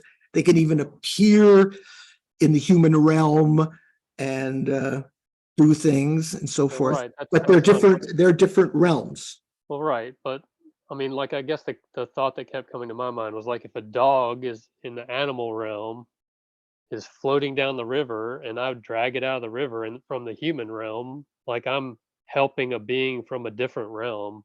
Yeah, right. I'm rescuing a being. And so I'm trying to analyze, well, how would can a bodhisattva bring someone out of the hell realm? Because these, like I've heard you say, Oh, I see. So the bodhisattva. wait. So I've heard Okay. you say the hell realms aren't like some physical location, but a mental state. So I can imagine, like, someone with some sickness in the human realm experiencing the hell realm, and then having some experience in the hell realm where a bodhisattva brings him out of the hell realm back to his human realm body. And so the bodhisattva has, like, is that not? Well, it's only if you talk about occasional hell. So generally, the hot, cold, and surrounding hells are states of mind, as you say, or you say locations, the hell realms, in which someone can't pluck you out of that. Someone in an occasional hell, that is a result, say, for instance, the butcher who took 24-hour precepts, and because of slaughtering animals during the day, he has, as a result of that, his days were filled with agony, but his evenings, when he kept the vow, just by accident, because he wasn't slaughtering animals, he had very enjoyable circumstances. You could cause a bodhisattva could cause that occasional hell person to purify, to do some kind of meditations. But once karma has begun to ripen, there's generally no way that you can purify it once it's ripened. So that occasional hell experience, I don't know if a bodhisattva could pluck that human out of that daily experience. Tsong Rinpoche used to give example. He'd actually experienced some suitcase that was wrapped with what looked like a snake skin, like a rope around it. You know how you sometimes, nowadays you have latches on your suitcases, but in previous times you might have to tie it up with a rope, your satchel. And when this snake skin was taken off the suitcase, it turned into a live snake, which was, kind of like an occasional hell. He'd actually experienced this. So there's many kinds of amazing circumstances like that.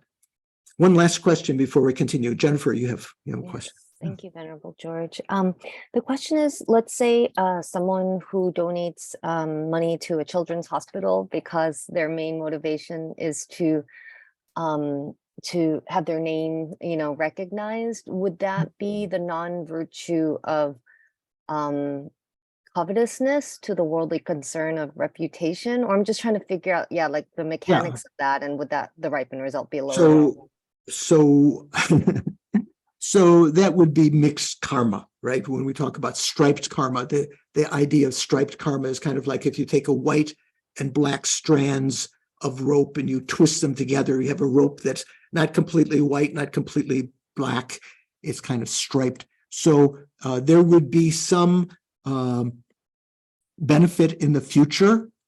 You know, you would have funds that you would have available to you, but having done it with motivation for your own, you know, reputation and so forth, that the money that you, or the resources that you would receive in the future would have some kind of liabilities on them, you know, like people who receive what is it called, you know, a trust fund, but the trust fund says you have to remain, you have to do this, you can't get the money until you're 40 or something like this, or 29. They would have restrictions upon it, or maybe even more so, that when the money came, there would be claims upon you from others who wanted to get that money if it hadn't been dedicated in the proper way. So you would, the karma of giving would still result in some resources in the future, but it would be imperiled by the concomitant ripening of some negative karma due to your motivation. You know, it wasn't just pure generosity, the motivation, or to benefit others. Motivation was something you wanted to have your name on the wing of the hospital or something like that. You hear about someone just recently gave, what was it, 300 million to Harvard or something, and they're changing the name of one of the colleges. Does anyone remember seeing that? Some hedge fund guy.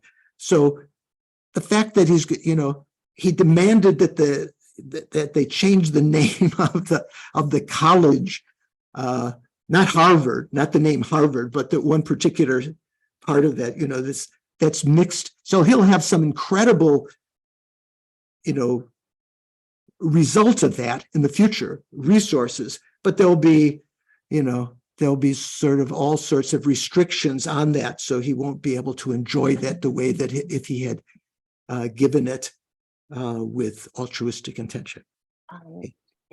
But could it ripen in a lower rebirth because of the attachment, because of the... Well, yeah, well, not necessarily because of that particular attachment. If it because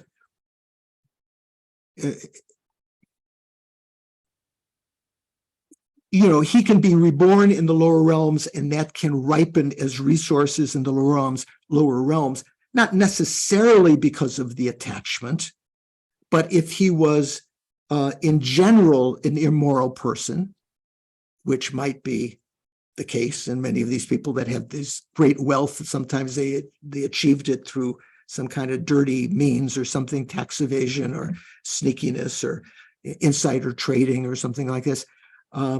Then when they're born in the lower realms as a result of that, he could have great resources like these nagas and so forth, you know.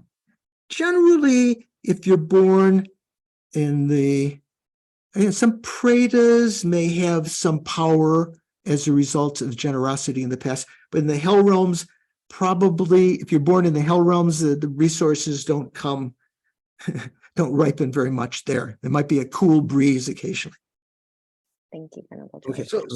Oh, sorry. One comment to piggyback on top of Jennifer's, or not comment, question. So the attachment that she was talking about, that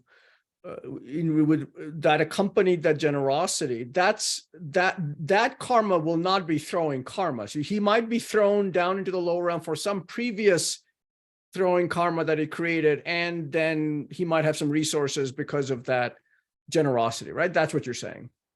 Yeah. So say, for instance, if the generosity was accompanied with ethics, it could because of the ethics part, it could result as throwing karma in the upper realms, and the generosity part of it would ripen as resources.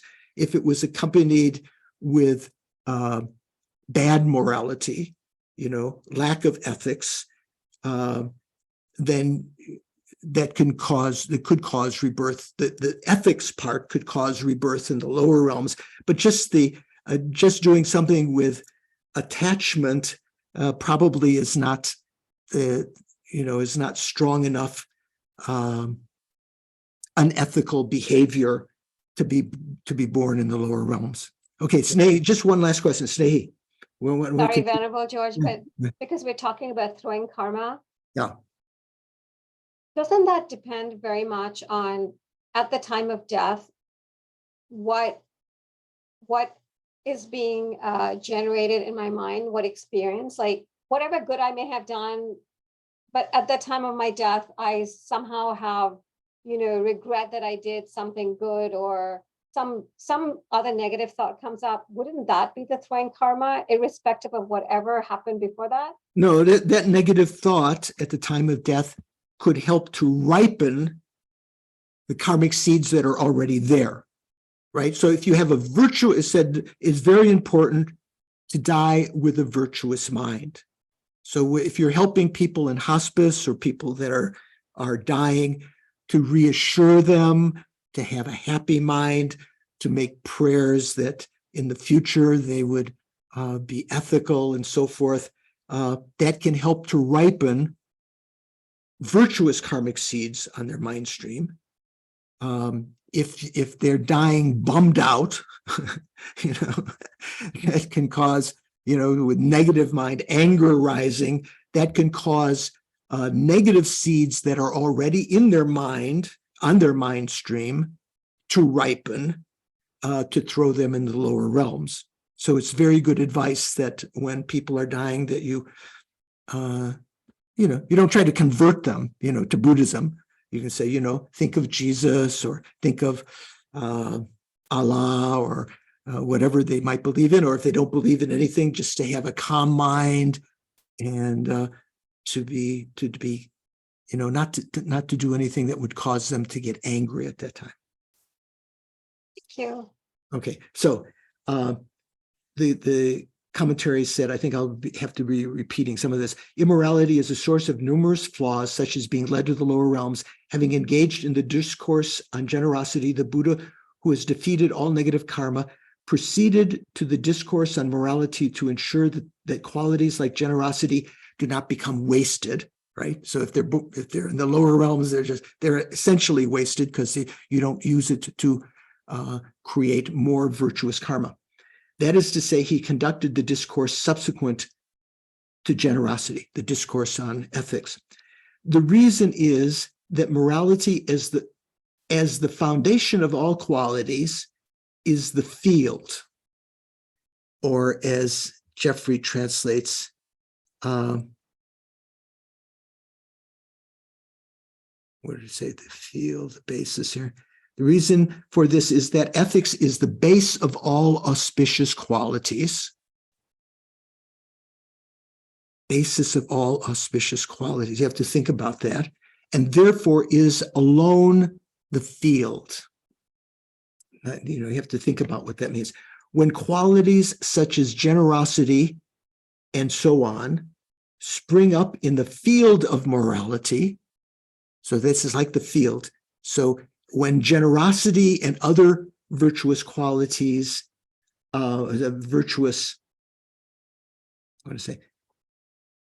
qualities such as generosity and so forth spring up in the field of morality, it then acts of giving and so forth, as well as the enjoyment of their fruits, such as excellent physical forms and wealth, will be continuous. What is the cause of excellent physical forms? So resources, the cause of that is generosity. What's the cause of excellent physical forms? Patience, right? Generally patience, right? So especially being attractive and so forth.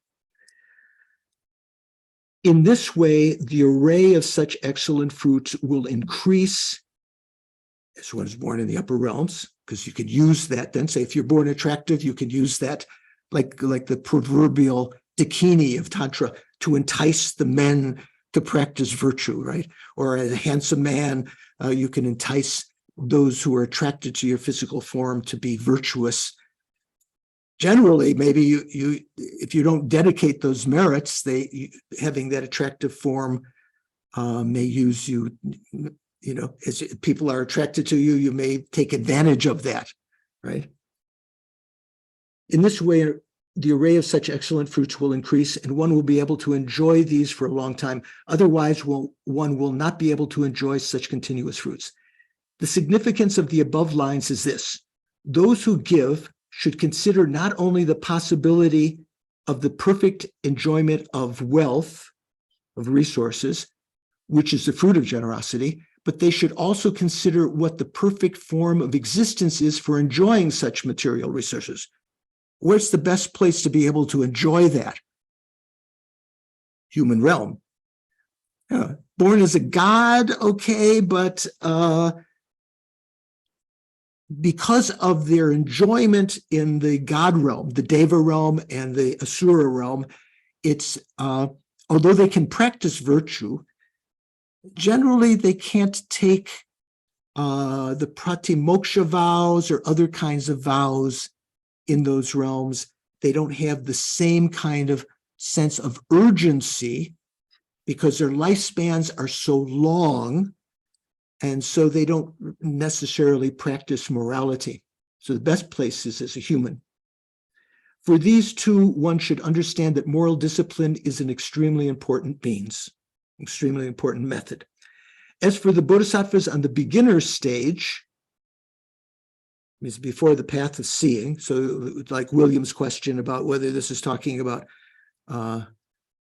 bodhisattvas on the first bhumi or so forth. As for bodhisattvas on the beginner stage, they too must strive in the acts of giving as explained above, and they must undertake this for the purpose of attaining Buddhahood for the benefit of all sentient beings who are the intended beneficiaries of such an aspiration. So who are to become Buddha for the sake of all sentient beings, the sentient beings will be the eventual beneficiaries of your achievement of Buddhahood, because you'll be able to teach them and lead them without error and so forth. However, in the near term, temporarily, the fruits of their generosity must ripen during their existence in the higher realms, and this must occur over successive lifetimes as well. So previously, we were talking here about lay people in general, practicing generosity. Here, even bodhisattvas on the path of accumulation and preparation also have to do this so that it will ripen over successive lifetimes.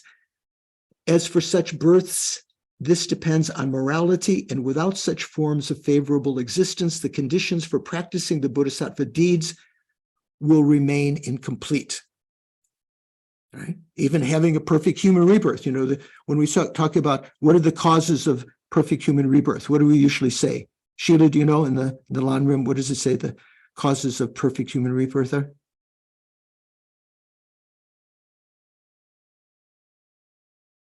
So they give a little bit different: morality and generosity and prayer. So the prayer helps to ripen those karmas. So those generosity. So if you haven't practiced generosity, you won't have the resources to have a full human rebirth. You'll be born destitute and unable to attend the teachings and so forth and so on. Okay. So then I'm just going to read a little bit of this. Here, Jimpa's the next outline says, proclaiming that morality is the cause of both higher rebirths and definite goodness. The Tibetan actually says praising, as Jeffrey says, also praising ethics as the cause of both higher rebirth and definite goodness. So the Karika, verse 7 of the second chapter, second mind generation, says, ordinary beings and the speech-born Shravakas. What does that mean, speech-born Shravakas? Anyone know? It's the hearers, right? Hearers who listen to the Buddha. Yeah, well, remember we said the hearers and solitary realizers are born from the speech of the Buddha, right? Remember from the very beginning of the text. So ordinary beings and the speech-born Shravakas, also including the Pratika Buddhists, those who are established for self-enlightenment, that means the Pratika Buddhists, and the children of the conquerors, that's an epithet of the Bodhisattvas, right? As to their definite goodness and birth in higher realms, the cause is none other than morality. So whether you're talking about Shravakas or Pratika Buddhas or Bodhisattvas, as to their achievement of definite goodness, that means achievement of nirvana or enlightenment, and birth in higher realms, all of that causes none other than morality. Both the attainment of physical existence in the higher realms, as well as lasting enjoyment of the fruits of generosity while living there, depend upon morality, and morality is indispensable for attaining definite goodness as well. Okay, so we're going to stop there, and we're going to begin next time with this. Just let me make note in my, because I'll forget, and then there we go. Okay. Thanks. So I'm going to say note. And so what page is this? 124. 124 in Jimpa's book and in Hopkins' book. What is it? 99. 199, George. 199 in the other text. Okay.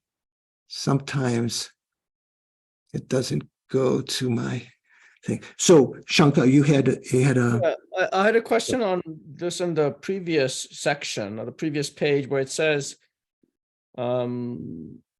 acts of giving and so forth, as well as enjoyment of the fruit, such as excellent physical blah, will become continuous, right? So if you have morality as a foundation, right?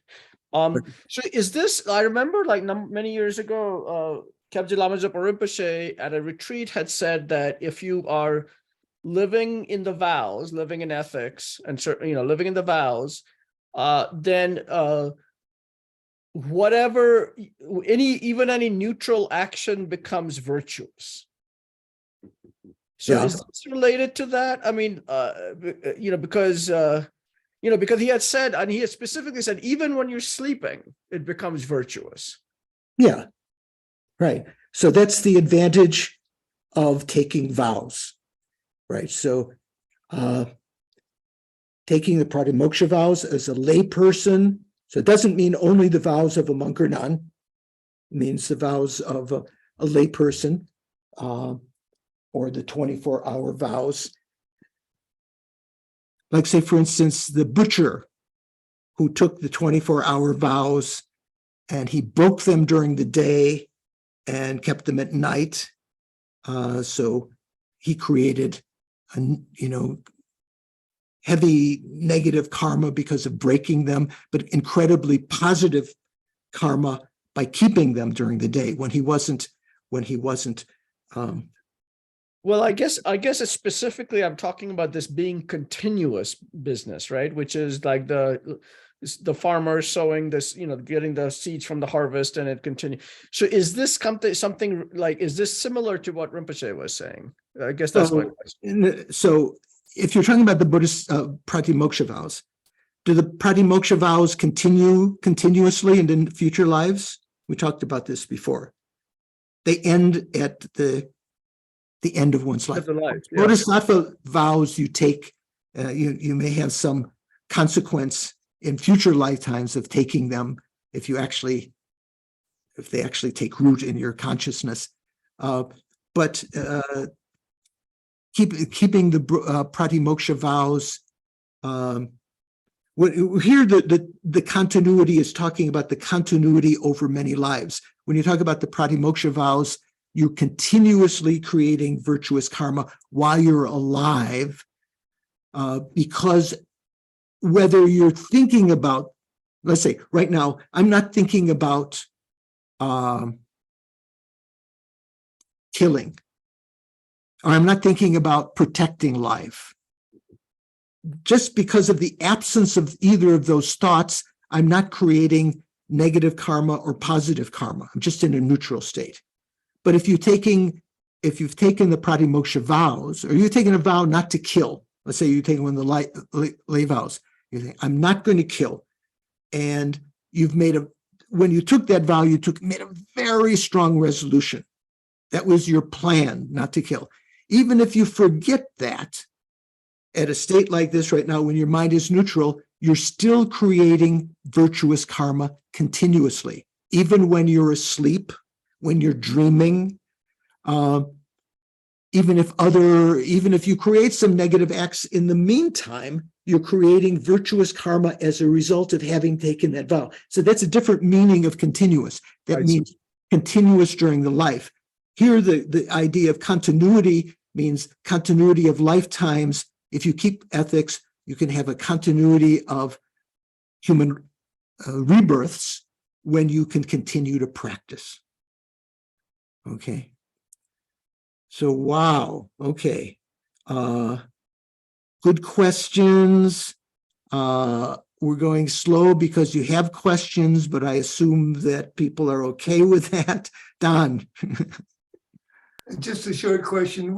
We were introduced to some short Tara phrases a week or so ago, and I've been looking for them. They were going to be posted, but I can't find them. Right. I was trying to finalize that. I'd asked Paul's help, which he very, very helpfully clarified some point from the Sanskrit, because I'd given the Sanskrit and the Tibetan, and I thought I'd tie a bow on it soon, to be able to post it. I didn't want to preempt, because the FPMT also has their translation of that, not based on the Sanskrit, only from the Tibetan, which leaves a little bit of ambiguity. So when I get a chance, I will try to finalize that. It's the one verse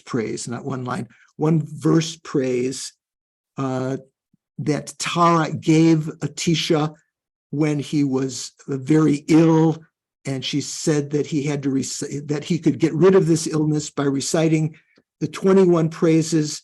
What was it, 100,000 times in a day? And he said he wouldn't be able to do that.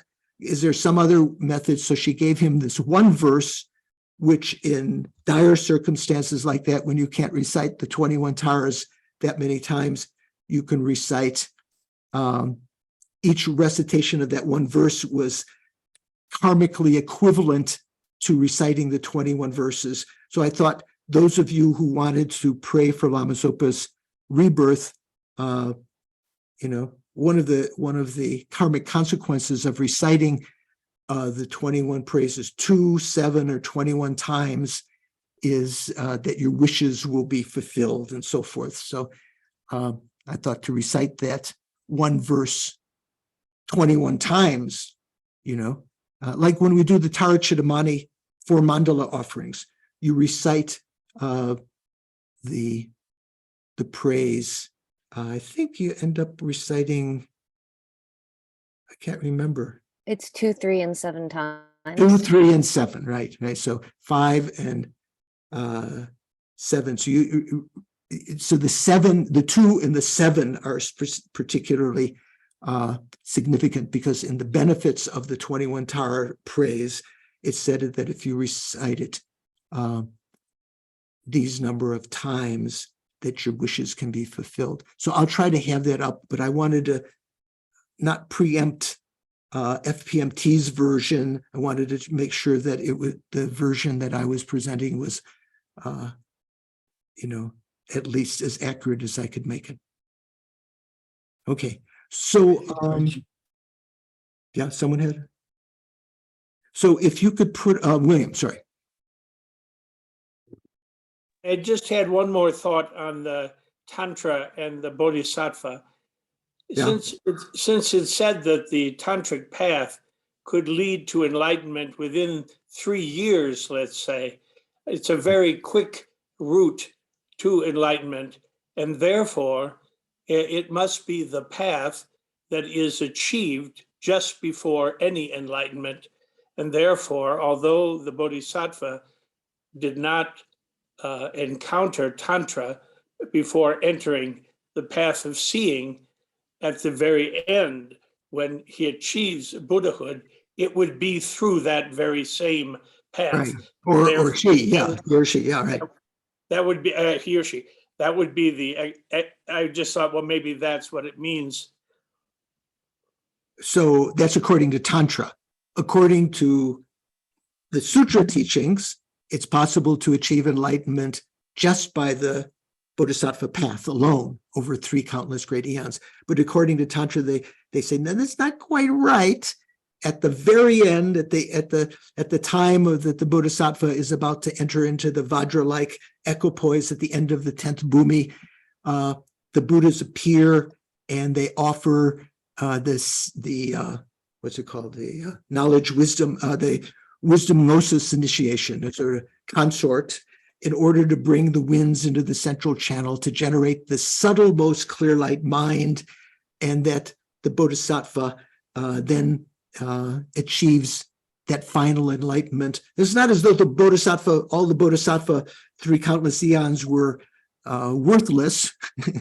is that the karma that they have that way is incredible. That's why Shakyamuni Buddha, even though Shakyamuni Buddha supposedly finished the sutra path, he had to, according to Tantra, other Buddhas, when he was on that 10th bhumi, gave him that initiation, and he finished it, the achievement of enlightenment through the tantric path. But because of his accumulation of merit over 3 countless great eons, he has more ability to benefit sentient beings than other Buddhas who achieved enlightenment solely through the tantric path from the beginning, because of his karmic connection with so many sentient beings. Okay. So, wow, lots of stuff going on. Thank you very much. We'll say some dedication prayers, and I'm not sure, I didn't mention at the beginning, Shanka, if you had the Dalai Lama's long life prayer, the FPMT translation of that for Lama Zopa's quick return. Do you have that? Yes, I can bring that up pretty quickly, but Okay. do you want to do the other prayers first? Yes, let's do the dedication and the short. Yeah. So above that, there'll be Oh, sorry. dedication prayer. There we go. Due to these virtues, it says Gewa Di. So Gewa means virtue. So due to these virtues, may I quickly, Nirdu Dak, attain the state of a Guru Buddha, Lama Sangye, and lead, as a result of that, lead all migrators without exception. You could say each and every migrator, enemies, friends, strangers, into that enlightened state. And then may the supreme precious bodhicitta that has not arisen arise and grow, and may that which has arisen, that I already have, whatever little bodhicitta I have, not diminish, but increase more and more. And then for spiritual friends, all our spiritual friends, because Lama Zopa Rinpoche is no longer Lama Zopa Rinpoche, right? His continuity, there's no need to pray for his long life because he's already passed away. So the prayer to all spiritual friends, you who are my eyes for viewing all the infinite scriptures. You know, I'm like my eyes because you allow me to read them and understand them. Supreme gateways for the fortunate ones traveling to liberation, engaging with skillful means, moved by love and mercy. All illuminating spiritual friends, please live long and stable lives. And then Shankar, you have the. Would you? Okay, yeah. Would you like me to replace that prayer, the Lama Zopa's long life, with His Holiness's? Yeah. So we could do this in the future. So. Okay. Peerless teacher, an assembly of children of the conquerors, Shravakas, and Pratika Buddhas. That means the Bodhisattvas, Shravakas, and Pratika Buddhas. Victorious Losang, that means the Losang Drakpa, Lama Tsongkhapa. Father and sons, it means sons meaning his 2 spiritual disciples. together with your lineage, all the objects of refuge of the infinite realms. Here says infinite lands, infinite realms, Buddha realms, other realms. Please now bestow the virtue and goodness to accomplish this prayer. In holding and spreading the Muni's precious and complete teachings through explanation and practice, you, Lama Zopa, wore the armor of patience. The word patience is sopa, that is never discouraged. Incomparable, venerable Guru, to you I make request. Sole gateway through which all benefit and happiness emerge, while striving exclusively for the welfare of the conqueror's teachings and for the welfare of mother sentient beings, you suddenly departed to peace. At this, I lost hope. Nevertheless, through the undeceiving truth of the blessings, or you could say the oceanic blessings of the three jewels, I'm not sure the ocean is in the right place there, and the great waves of the bodhicitta, the mind generation of the bodhisattvas, the children of the conquerors, the children of the victorious ones, may the smile of a new reincarnation swiftly beam in glory for your fortunate disciples.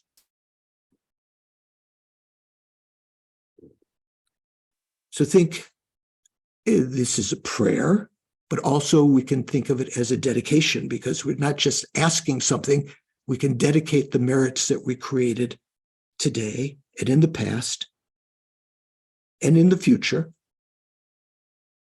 And it's not as though we can only dedicate them once. We can dedicate those virtuous karmic seeds again and again to the quick reincarnation of our incomparably kind Guru Lama Zopa Rinpoche.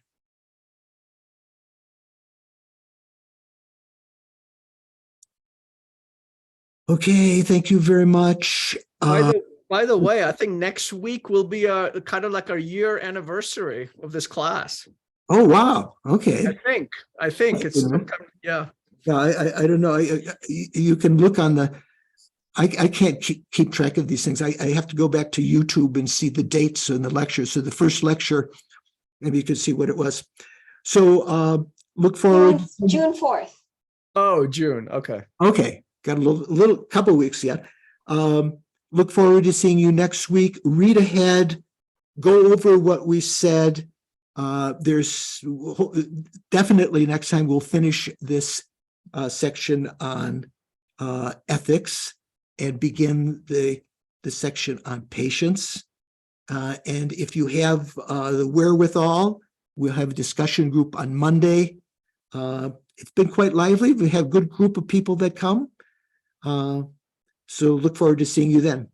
Take care. Thank you, Venerable George. Thank you, George. See you. Thank you, Venerable George. Thank you, Thank Shankar. you. Thank you, later. Shankar. Thanks very much. 5 years to go. Ciao, ciao. Yeah, indeed. When I asked him, when I first, requested him to do this class, he said, "Oh yeah, maybe 6 months," and I said, "Really? I don't think so." Anyway, all right. See you later. Yeah.